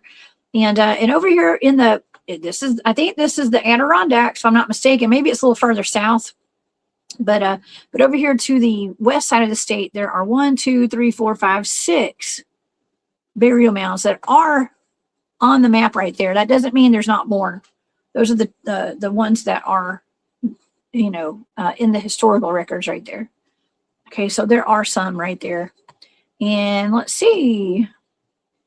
Here's one. Let's see, burial mound. Here's what they say is inside one of the burial mounds. These ancient burial mounds. Just one body in there. So that's what they found. I don't know. When I got out of the car, last time I went to the Etowah Indian Mound in North Georgia in Cartersville. As soon as I got out of my truck, Barry, I heard giants. Like I literally heard, it was like telepathy in my head. I heard giant or giants. It was with the S, giants, when I got out of my car. And something just tells me there were giants there at some point. There were 100% giants there. And so, yeah, I don't know if that's supposed to be a giant skeleton right there. But let's see. I'm trying to see if there's any more maps. Oh, here is the interesting one right here. The Hopewell Interior Sphere. Okay, so this goes from the south to the northern part of the United States. And this actually includes the New York area right here. This is all New York right here. This is the Adirondacks up here. This is part of the Hopewell Interaction Sphere. I think those are some of that just means there's mounds up there. Okay. And it's part of the regions where there's a bunch of mounds. Okay. So anyways, that's that. If anybody's wanting to look into this, you guys can do some more research on your own and look into the Indian burial mounds up there. There are 100%, there is a connection to this target, to these mounds. 100%, it was very dominant in the data. Indian burial mounds and the Whitehall creature up in New York. Okay, according to the data. All right, it's only according to the data. It doesn't mean that that's in like the history books and what people say. It just means that that's what's in the remote viewing data. Okay. All right. Well, what do you think? Very, very interesting. It is, Wonder right? what all those mounds were doing at the original time they were constructed. I'm sure there are probably different time periods on a few of them, but at least these short periods. But the ones that were all kind of come up in a cluster, it'd be very interesting. What were they doing? Yeah. I think you know half of it now. Wow, yes. Fascinating. Yeah. Well, I think that's that was a really cool target, Barry. And I want to move on to the second target. We have one more target tonight, y'all. And this is interesting. I don't know the first thing about this one, but I have a bunch of data. So tell us about the second one. What is this? It's the sons. Oh wow. Okay. I gotta tell you, I almost reneged on this one. I was like, man, this is probably just not anything the audience would be into. But maybe it's not about my personal feelings. It's about the information. All right. Okay. So the reason why I'm bringing this up, is that I chose this too, is because, this Brotherhood of Light, is organization I've interacted with. And I've also interacted with the ones that it breaks down with this Brotherhoods of Light. There's different sects. Like there's one that's called the Sons of Light. And when dealing with the Sons of Light, I have like many of past life memories and things, and some things like seem similar when dealing with this book here from Elizabeth H. And when she talks about the initiates and being about what would be about third, fourth dynasty, I think she's describing, but the elongated craniums. And in this book, she repeatedly calls themselves the Sons of God. And I know that people get these days upset with the gender deal, but hey, I didn't make it. It is what it is. In that book, they're called the Sons of God. But in this book here, the Keys of Enoch, we're going to go through this. And this is one that brings in this Brotherhood of Light. And they give certain places on Earth where they were stationed in like the first world, pyramidal places. And I'll just read what it says about the Brotherhood of Light. And the reason why I'm bringing this up, is because I've shown illustrations of beings I've dealt with on craft that were non-corporeal. Some of them are plasma containers for their consciousness, high energy plasma. Other that appear to be almost condensed light of some type, compacted light of a type. When you start dealing with these, and we'll go a little bit further, with this also. And then I'll show you another picture that I've showed you before that has to do with the division of these beings. All right.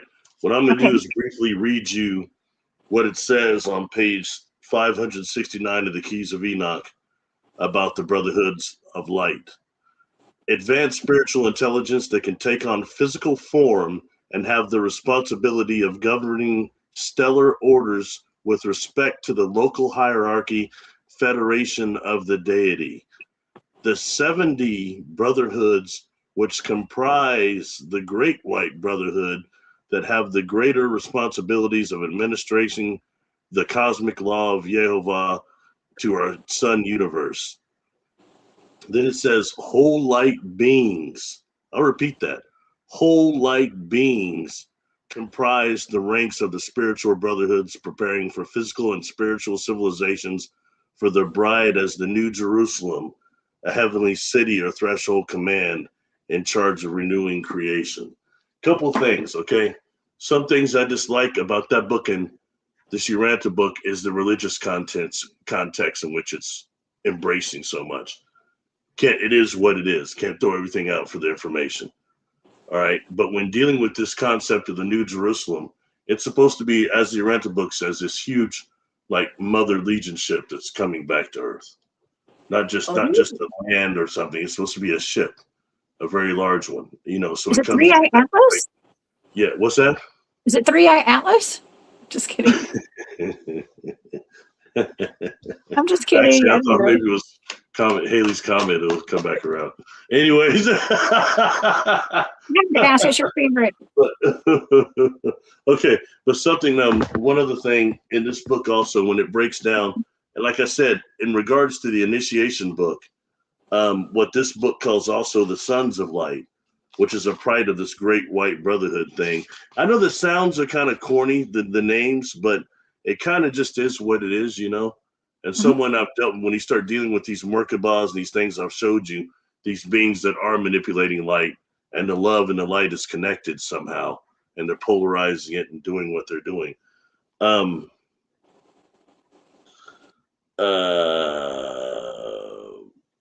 not going to read that one, Sons of Light. It's interesting, though. Anybody can look that up who's got one of these books. Okay, now, something that I want to bring up when we start dealing with this Brotherhood of Light thing.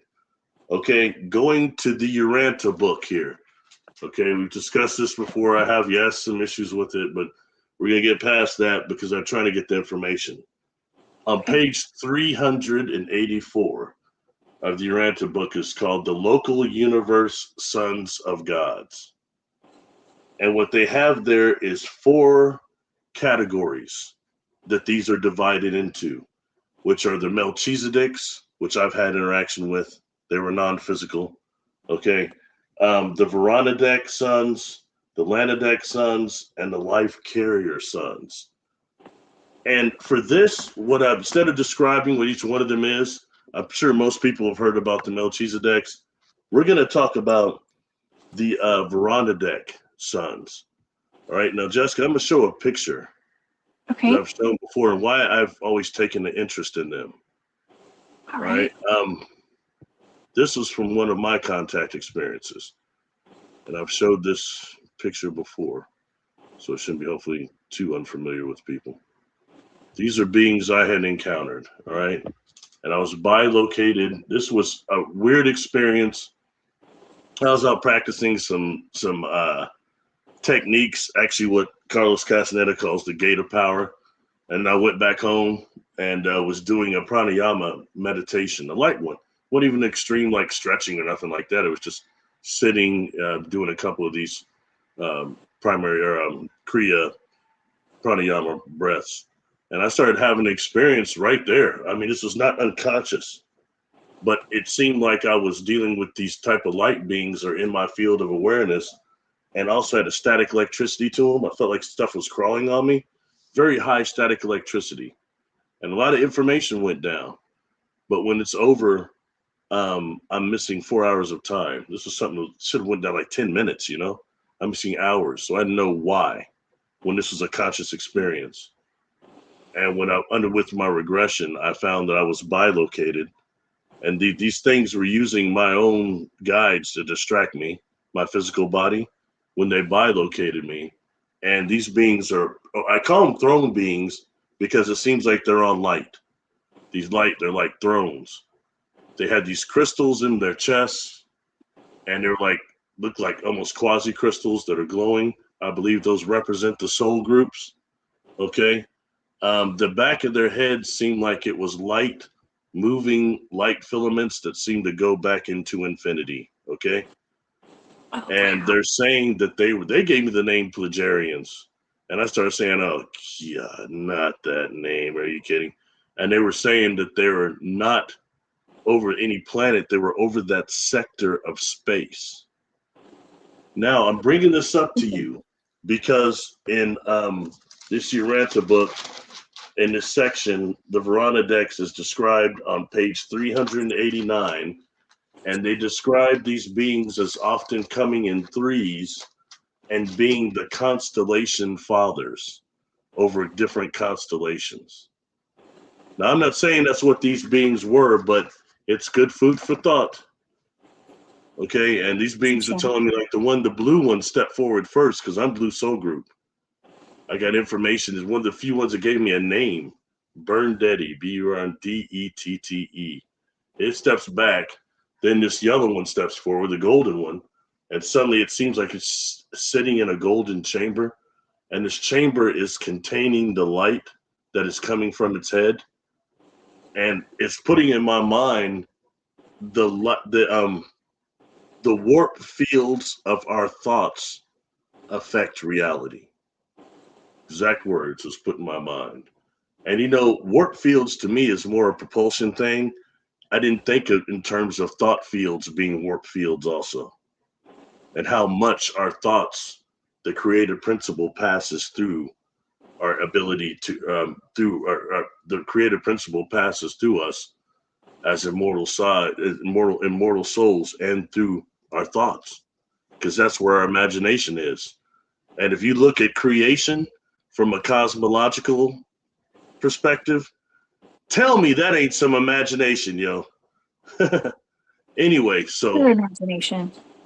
that's just why I wanted to bring that up, and why I have an interest in the Adirondack sons as well. So that's why I gave you this, because I wanted to see what you got from it. And in terms of some of these higher beings, they are a little bit more distant. And I think it's more like, like I said, we say multidimensional in those words, but what does that mean when some of these other beings have told me that they're 16th dimension? Our science doesn't even really quite do that. So what does that mean? We don't understand. And we don't understand, I think, when space, thought, and life force are all connected. They're not the separate things that we think they are. You know what I mean? And what does it do when you start dealing with the neurological process in the brain of the creator?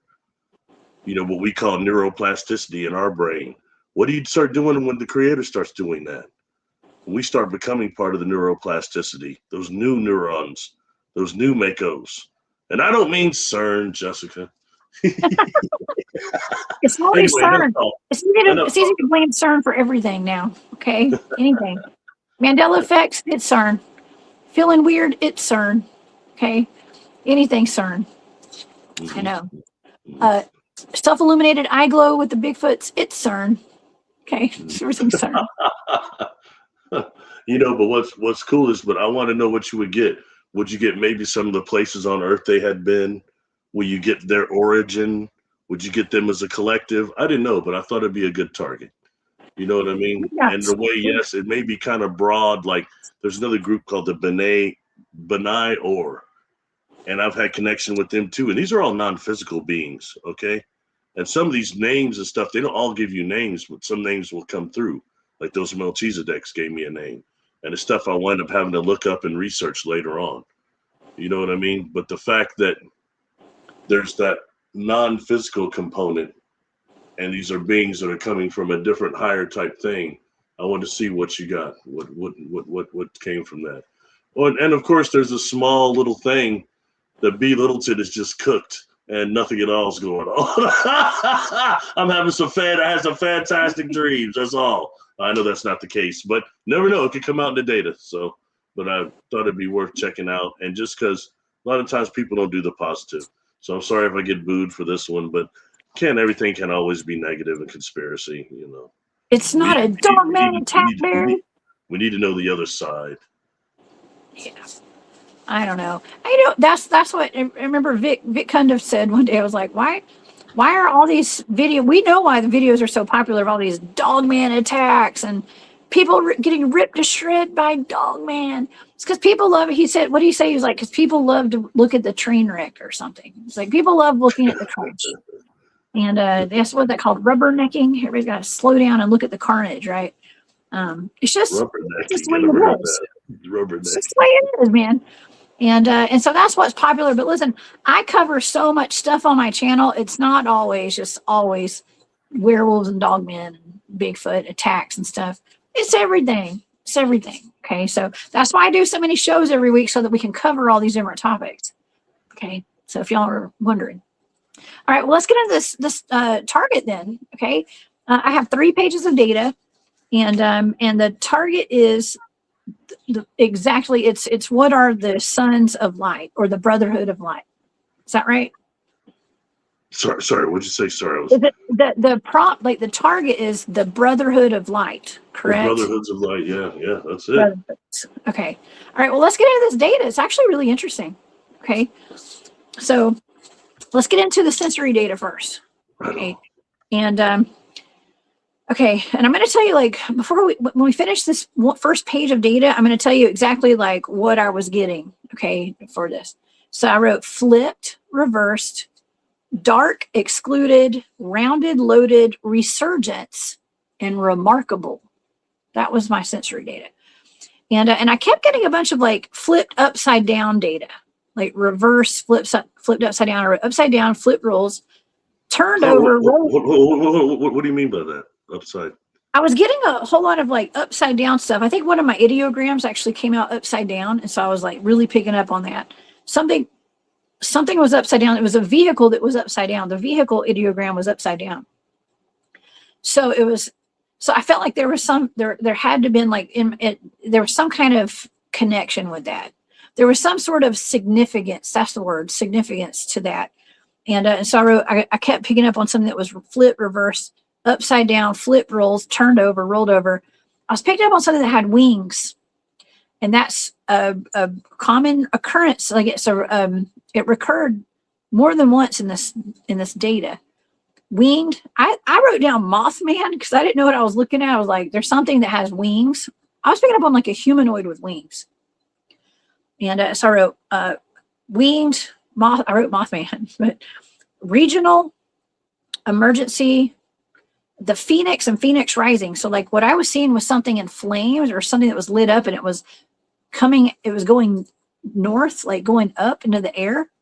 And so like I was seeing something, I wrote Phoenix Rising, going up and all the way up. I heard that song, I'm all the way up, nothing can stop me. I heard that, so I wrote that down. So all the way up, going up. I wrote down textbook, but I wrote down scientific record, something that was like considered to be science. Okay, scientific record. Flipped rolls, and easy does it. And for my picture that I drew, my sketch, I was picking up on like the Phoenix. Oh, here we go. Like something going up, something like exploding into the air. I kept getting that data. It was something that was like going up into the air. And so that's almost like a phoenix or something. That's what I was picking up on. So like, what do you think about that? Because there's actually, so 2 times I wrote flipped rolls came up twice on that first page, flipped rolls. Something that the rolls have been flipped. So I don't know what significance that has, but I wrote it down twice. What do you think? Well, I think that going up means many things. Whether it's quote unquote craft that they're working some, that I told you this alliance I've dealt with, and some are, I can't say at what point. No, they're not all brotherhoods of light, but some of them they're all working towards the same thing. So that's one thing. Is it also mean the vibration of Earth going up? Is that also what that means? Because that's what they're working with, the vibration of humanity and Earth. Is that what that means also, the increase of that?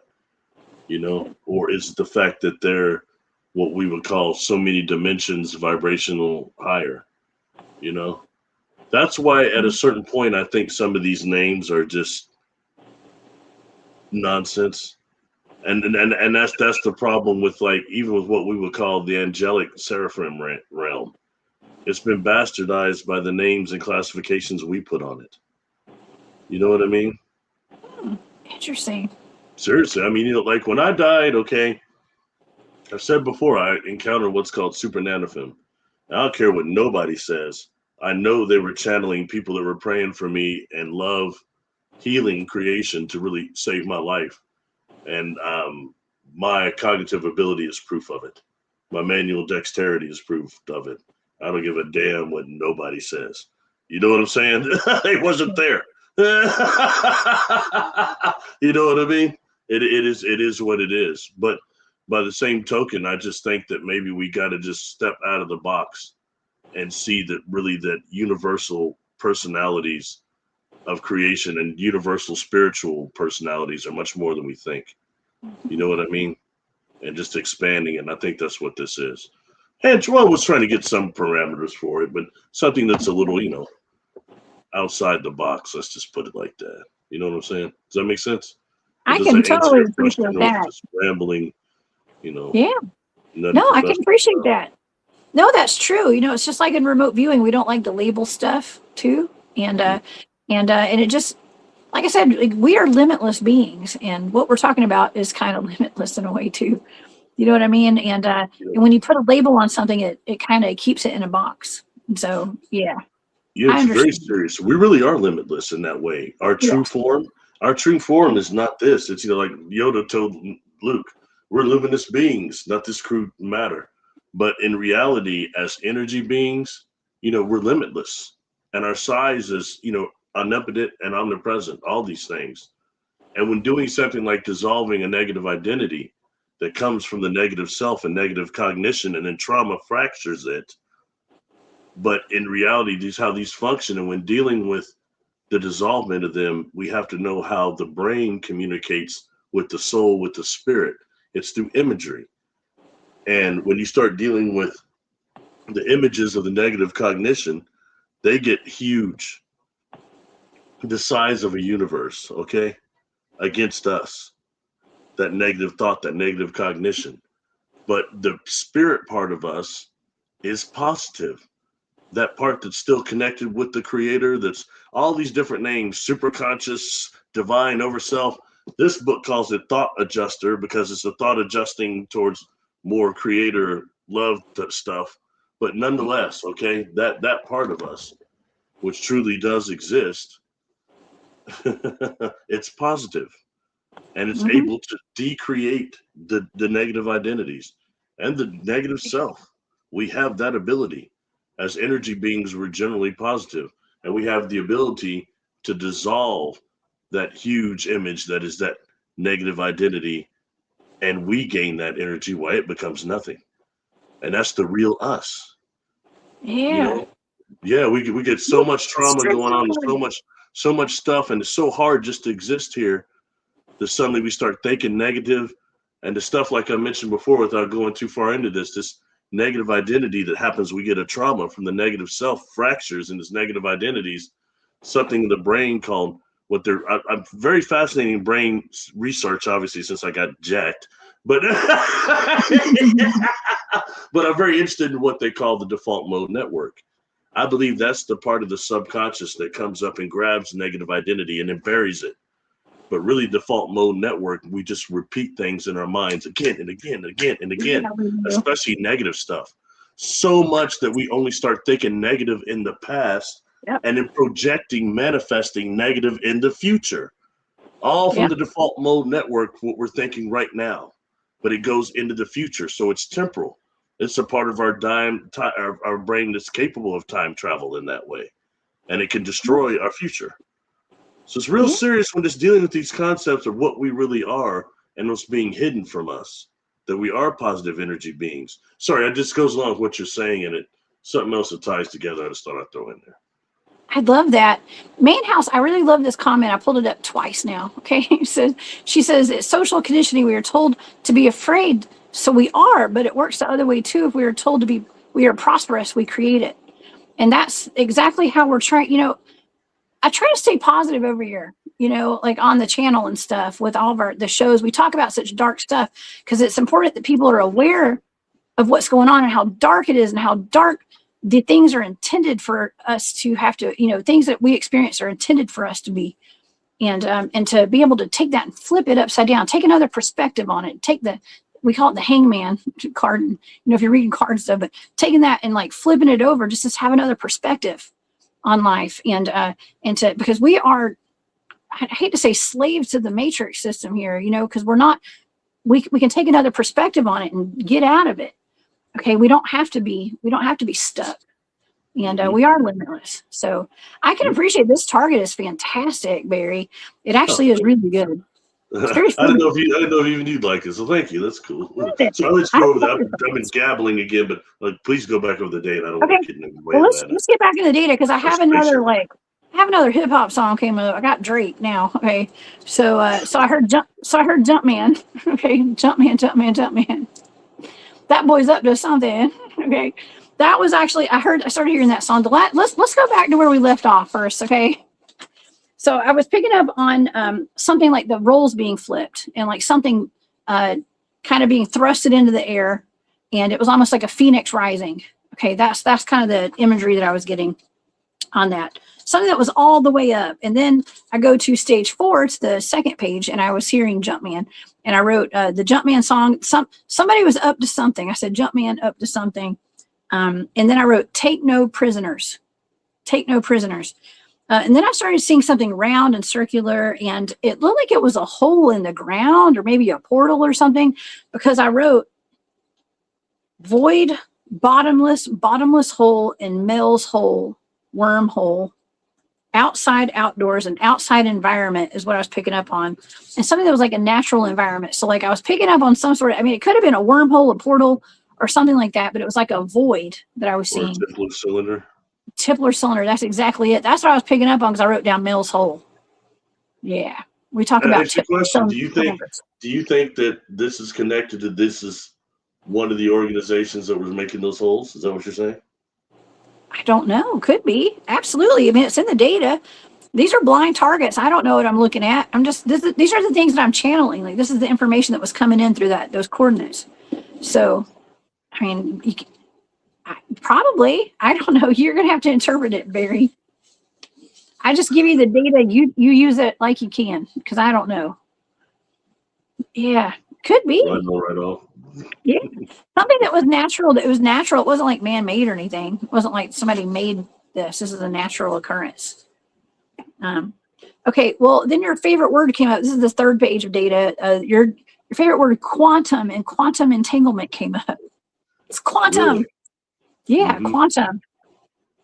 Really, quantum entanglement came up. Fascinating. It did. Fascinating.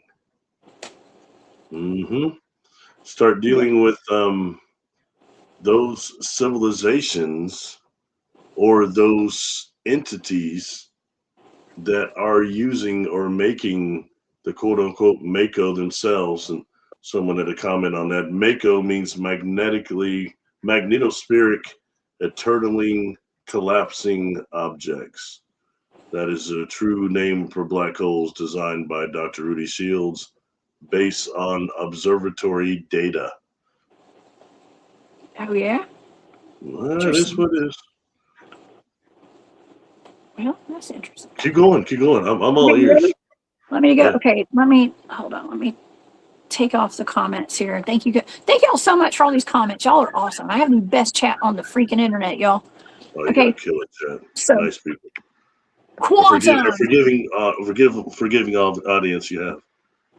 Where I'm concerned, forgiving of me. I'll be rattling. Oh my gosh.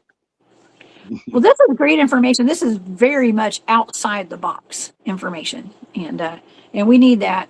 We're not your average humans watching this show right now, everybody. So some of us are not. I'm not saying me, but some people. Not everybody's all human too. I'm just saying. So quantum and quantum entanglement. I actually drew that box again. Okay, I had like a box. I wrote parallel reality, interdimensional, or three. I said 3D because this box was 3-dimensional. If I can show it to you, I can't get that in my camera. I don't know if y'all could see that or not, but anyways, it was one of those like a 3D box, and I wrote or 3D. And I wrote densities. So I was picking up on a bunch of different densities because I wrote densities. After I remember writing 3D, and I was like, no, it's bigger than 3D, but that box is 3D. So that's why I wrote 3D. And then I wrote densities out to the analytic overlay box side. So densities, shifting consciousness. And I wrote an arrow going up, shifting consciousness going up. And then I wrote all the way up, anchored in the 3D ? Anchor in the 5D plus. Anchor in the 5D plus. So that's above 5D and above. And then I wrote, thank you. I heard a voice. A voice, like it was like in my head. I could hear it. Thank you. And then I ended the target. So that is wild. That's wild. Dimensional and upwards. 5D plus. I said 5D plus. It says it right here. Look, Plus. 5D plus. And you know what you're describing there, to me, okay? What's that? Is we talked before about when we deal, now that we know that some of this Brotherhood also deals with some of these space civilizations as well, whatever we want to call them. All right. And I mentioned before how certain shapes are used to bring materials from one dimension to another, or one universe to another, rather, and how power sources and energy as well from one universe to another. And right there, what you're describing, bringing something, I believe, in cube form from fifth dimensional or beyond vibration to the third dimension. And we already know that the cube is capable of doing that, but people have already perverted it to it's always consciousness trapping people. So, so we don't see the other part of that and how that actually is a form, just like I think the spear as well, that is capable, and the pyramid, different geometric symbols and geometric patterns and forms that are able to do that. So that's what I'm getting from that. And then again, we're talking about beings that are different from, a kind of higher vibration. Remember how we scientifically want to quote it, but it's something else. Their vibration is faster. Their God substance is more faster. It's quite interesting, and they're part of the divine field that people don't even want to admit exists, but it does. The divine field is real. Yeah, it is. And karma comes from it and all sorts of crap. Karma. We all get our karma. Everybody gets their karma. I'm hoping that I'm going to be on the better side of karma for a while. And quantum entanglement, meaning that both that third and fifth are one, connected across space and time, dimension, whatever. Yeah. Fascinating. Good job, Jessica. I didn't know what was coming out of this. I knew it would be probably pretty good, because I'll be honest, they gave me those numbers. They threw protection on them and they gave them to me. So I said, should I do it? And I got those numbers. They did it. And I know, and I don't do the channeling like so many people do. That's not my thing. I'll communicate. I'll do communication, but not only to a certain degree. I'm sorry, that other realm that's right here with us, a lot of them are master tricksters. I hear somebody say, "Oh, I was just talking to David Wilcox." Of course, people are making money on that man's death. Instead of saying it could be mental health, instead it's all these conspiracies that goes with it, so they can make money and get clickbait on it. That was disgusting to me. But a lot of people that were saying that, how do you know you're talking that individual spirit? How do you know that's who that is? And that's a problem with the Ouija boards or the tipping that's so popular in one of these communities. Tipping, obviously that's telling you the whole truth. The pendulum even, these are things that can be influenced. Even the remote viewing, if it's not protected right. And now that it's becoming such a popular thing, although a lot of people are faking it. I think they've not been trained like you, but we won't go into that. Okay, but the fact is, it's becoming a way of communication and a way of observation that's probably been going on, obviously, galactically always. So you're going to obviously have those individuals that are, those beings that are like the ones that I think are over likes and over subscribers. You've got these beings tying all of our energy fields in together with that stuff, making people go crazy.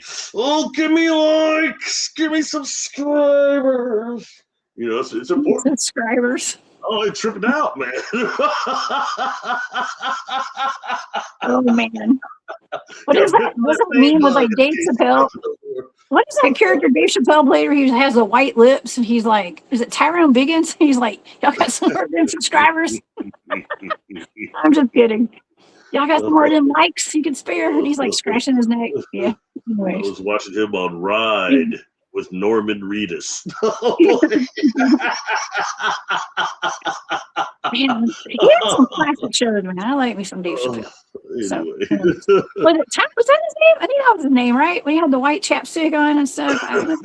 Anyways. It looked like baby powder out of his mouth. That was a classic. Yeah, Man, but, let me give a quick shout out to my friend Crayon. Okay, well, that's not his real name, y'all. But Crayon's a good friend of mine. We go way back, ATL days. We were kids. We were teenagers when we first met, or I was. And Crayon said, "Hey, Jessica, checking in from the UFO capital of the South, LaGrange, y'all. He is at the Troop Herd Corridor right now, and that is where they have a massive amount of alien abductions with the military involved. It is known as the Troop Herd Corridor. I do my Dogman research down there, Bigfoot research, all that. Be safe out there, Crayon. Watch your back, buddy. Holler at me later, okay?"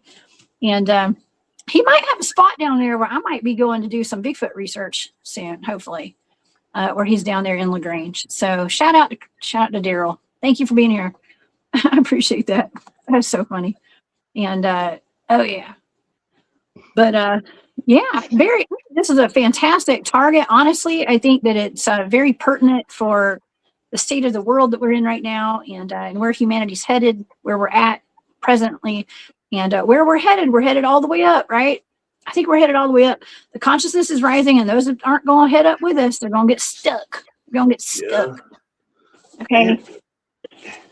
And you know, the truth is, you know, even not taking this in a religious way, I have no religion, but spiritually, you know, there is really a war, negative versus positive, light versus, no negativity. It's really going on right now. And there is a war against the forces of light.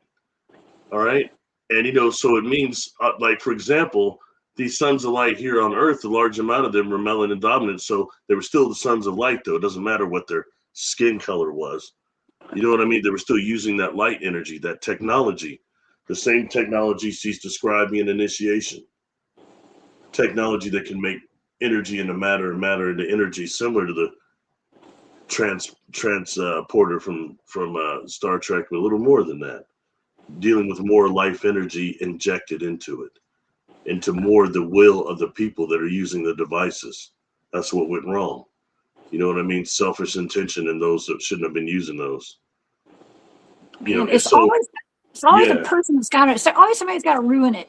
There was another target. I don't mean to interrupt you, but there was another target you gave me. It was either Atlantis. Was it Atlantis, maybe? Where somebody made a deal. Somebody made a dirty deal, and it ruined an entire civilization. Like, they just took it all down over greed. Do you remember that one? Which one was it? I think it was Atlantis. I want to say it was Atlantis. It was something. I don't know. It was one of the. It was something kind of major. Lemuria, maybe. Maybe it was Lemuria. I don't know. It was one of those. You've done so many, you've actually got me on that one. I know.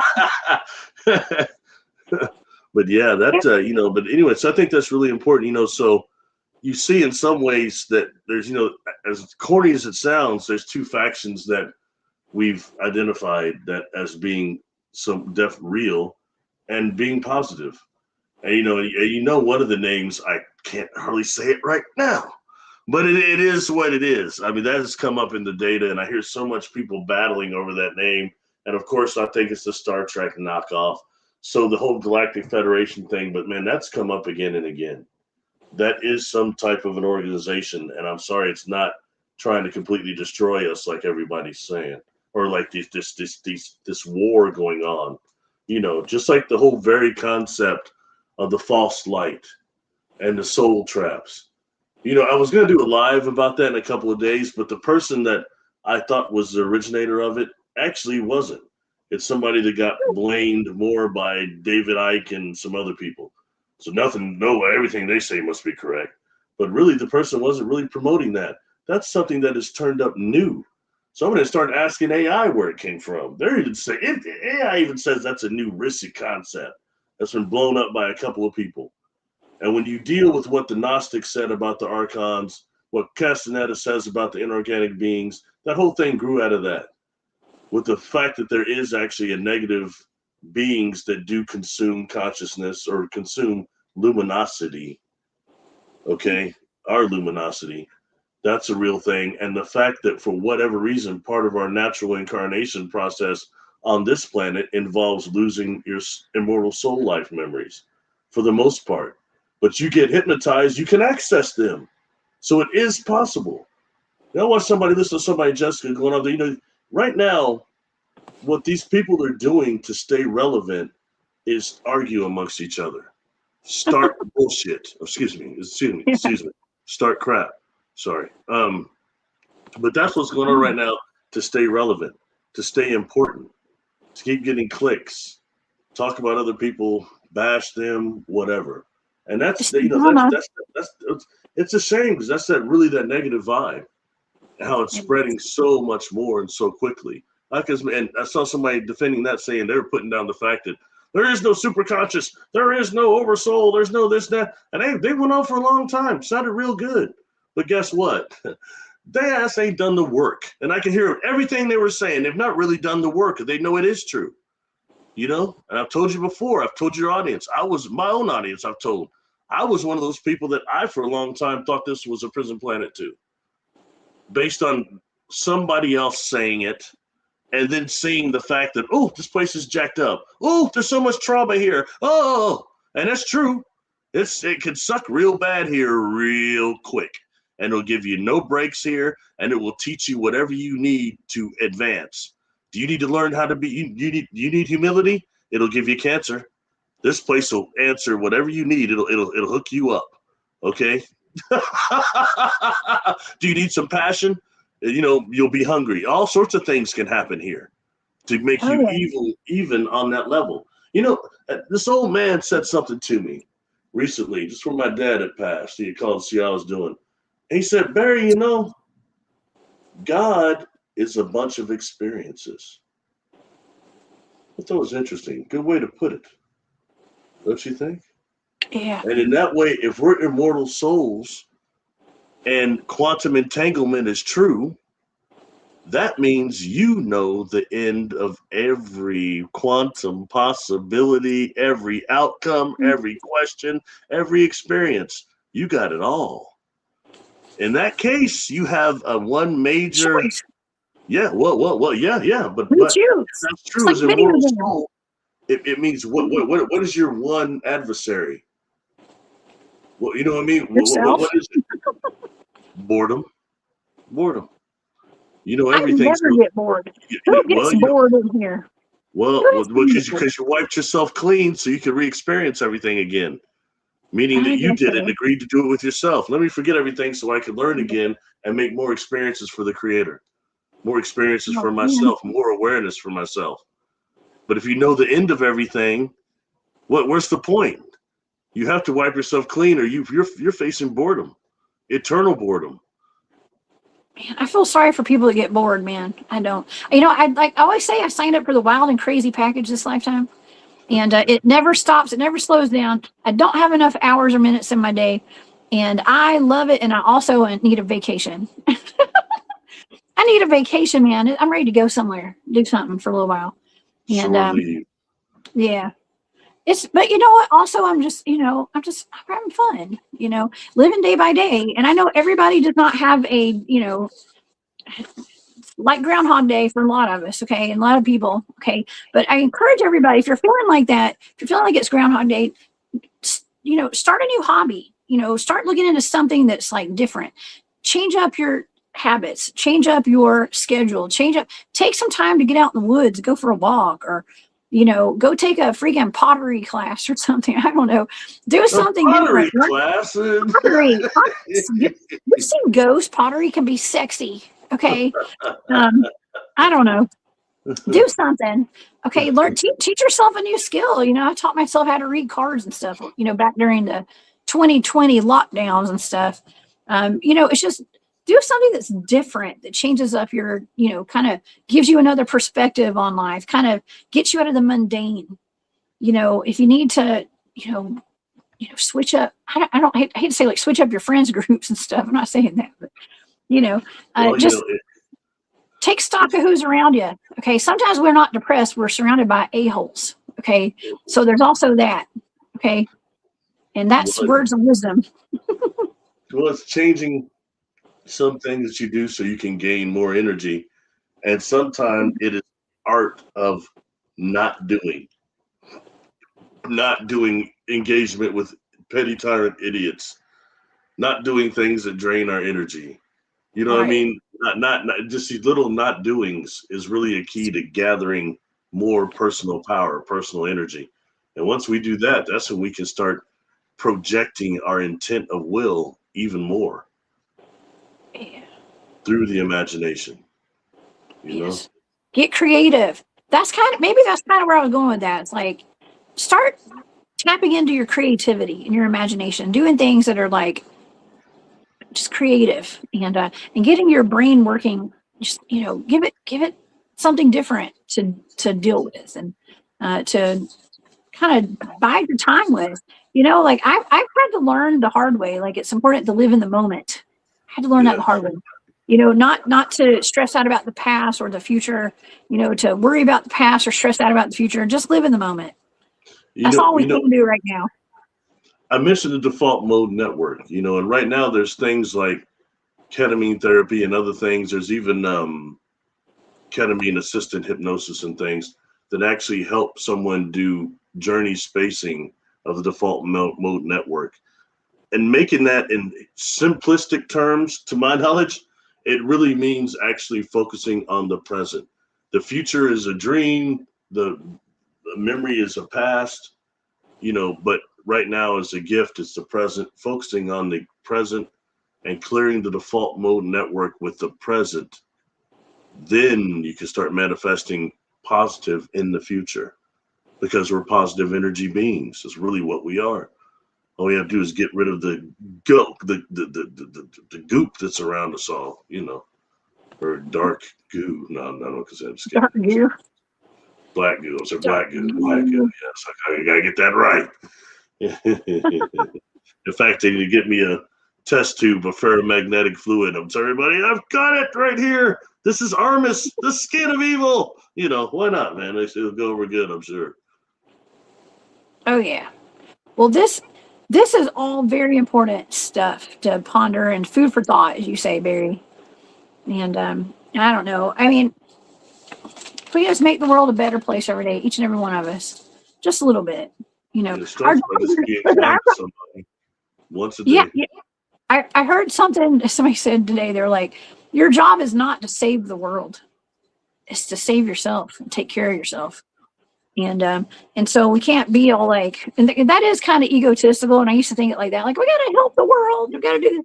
No, really, we just got to help yourself. And if you naturally want to get out there and help other people, y'all do it. Okay. And that's kind of, I'm number one, we got to take care of ourselves, make sure that you're well taken care of. Okay. And that's like in all aspects. And yeah, you must have a lot of then we can help other people.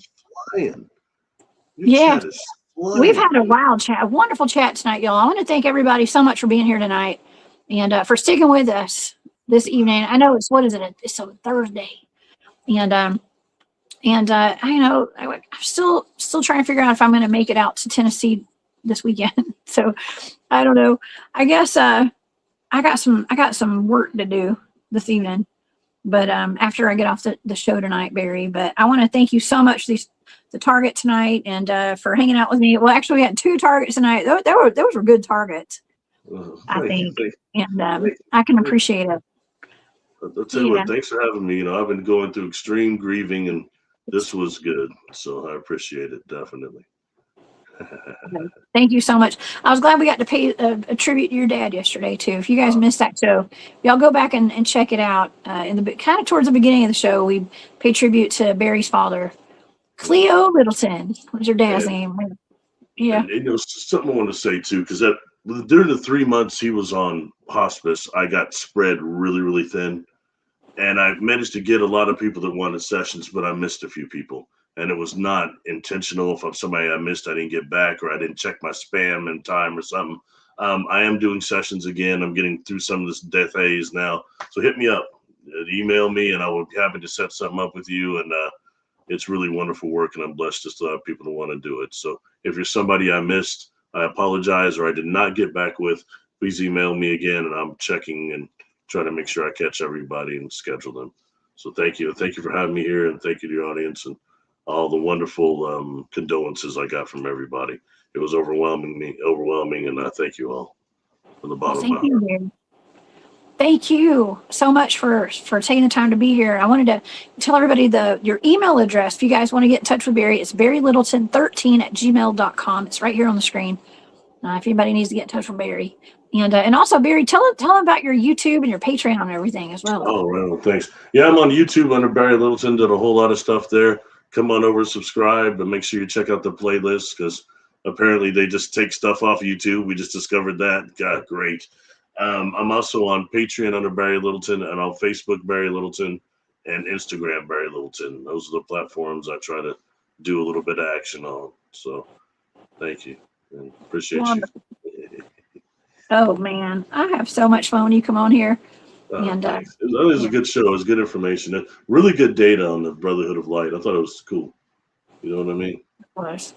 Yeah, it was. I'm impressed. I impress myself sometimes with this data. Hey, just saying. Real quick. Did it feel more powerful when you got to thank from them, or you got to thank from the Galactic Federation plasma orbs? Oh, the orbs one was like making me all hot and sweaty and made me cry. This one was just like this one was more like a thank you, and it was like very sincere. And I don't know. I didn't know I don't know what these targets are, so like I don't know what they're thanking me for. That last one was like, it was a full message. It was like, thank you for your teamwork. We know you're tired. We know you don't want to be here right now, but keep going. We're here and you can't see us, but we're here helping you. That's what they told me. Yeah, you can't see us, but we're here. And they cracked that whip on me. They're like, keep going, get to work. Okay. I was like, okay. Maybe that's why I was crying. Make sure they keep you motivated. I got you. Yeah, these are also, I know there are times where even I know I'm like super cheery and happy most of the time. Okay. But like, I'm exhausted.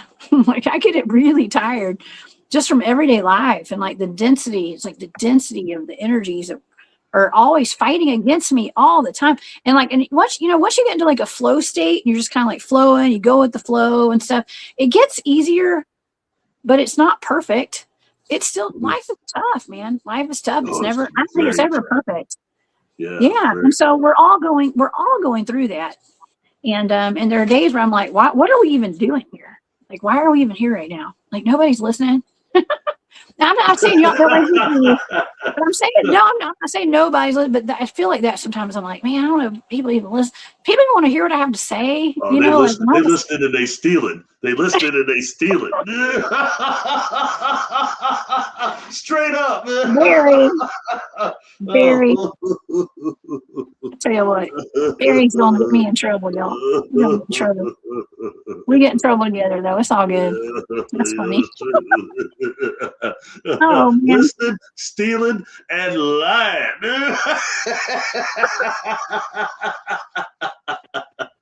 Oh, man. Oh, man. Barry said it, not me, y'all. I don't know who he's talking about, but anyways, that's funny.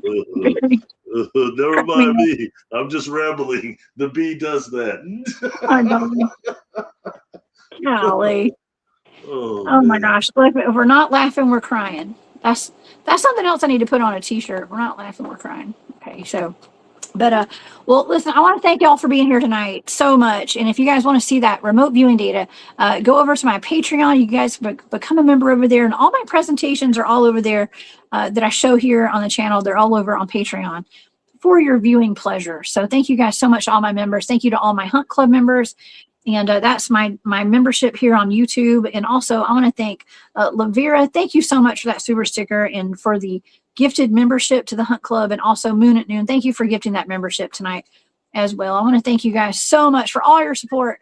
And if you like the video tonight, please put a like on the video. Hype it up, y'all. I don't know what these hype things are, but they help the videos get out to the public. And so it does help. So thank y'all for all that too.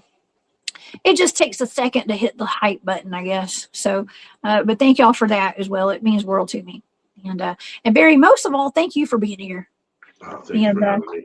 And thank you for the audience not throwing any apples at me or onions that I saw anyway. Thank you. I didn't know how the topic would go over, so that's cool. It was wonderful. I think everything went great. And so if you guys have any kind of experiences with the Whitehall creature or the Beast of Whitehall, put it in the comments or something. Let us know if you guys have had your own encounters out of the Adirondacks. I don't know. I'm always pronouncing things wrong. I say Adirondack. I don't know. But out there, it would be wonderful to hear your stories and your encounters. And I've been seeing a lot of people leaving comments about your own Dogman encounters. I mean, I'd love to have y'all on my shows and stuff. I'm always, I try to bring the best of the best on. Okay. And I want to hear your stories. So if you've got an encounter, let me know. Reach out. Speaking of which, this Saturday night, we have Bryce Edwards coming back on the show. He's been here once before. He's out of Illinois, actually. And he has an encounter. They call it the Pond Creek Monster. And he has a documentary that's coming out. And we've got more to talk about. He's had some more experiences since the last time he's been on the show. And so we've got that to talk about. We had like a 3-hour show last time he came on. So maybe we won't go that long on Saturday, but we will have a great show for y'all, I promise. So please come back and see me that night, against Saturday. All right. And Barry, I guess we'll see you on Sunday live. You doing a live? Yeah, we'll be there. Pop in for something. Talk about something fun and interesting, or interesting at very least, anyway. Yeah. Well, thank you so much again. And Jane Chiro Sounds, Midwest Night Watcher, says, thank you for joining us. Keep your vibrations high and have no fear. And I second that. Thank you for being here, Jane. And you guys have a wonderful night, everybody. I will see y'all back here on Saturday. Have no fear.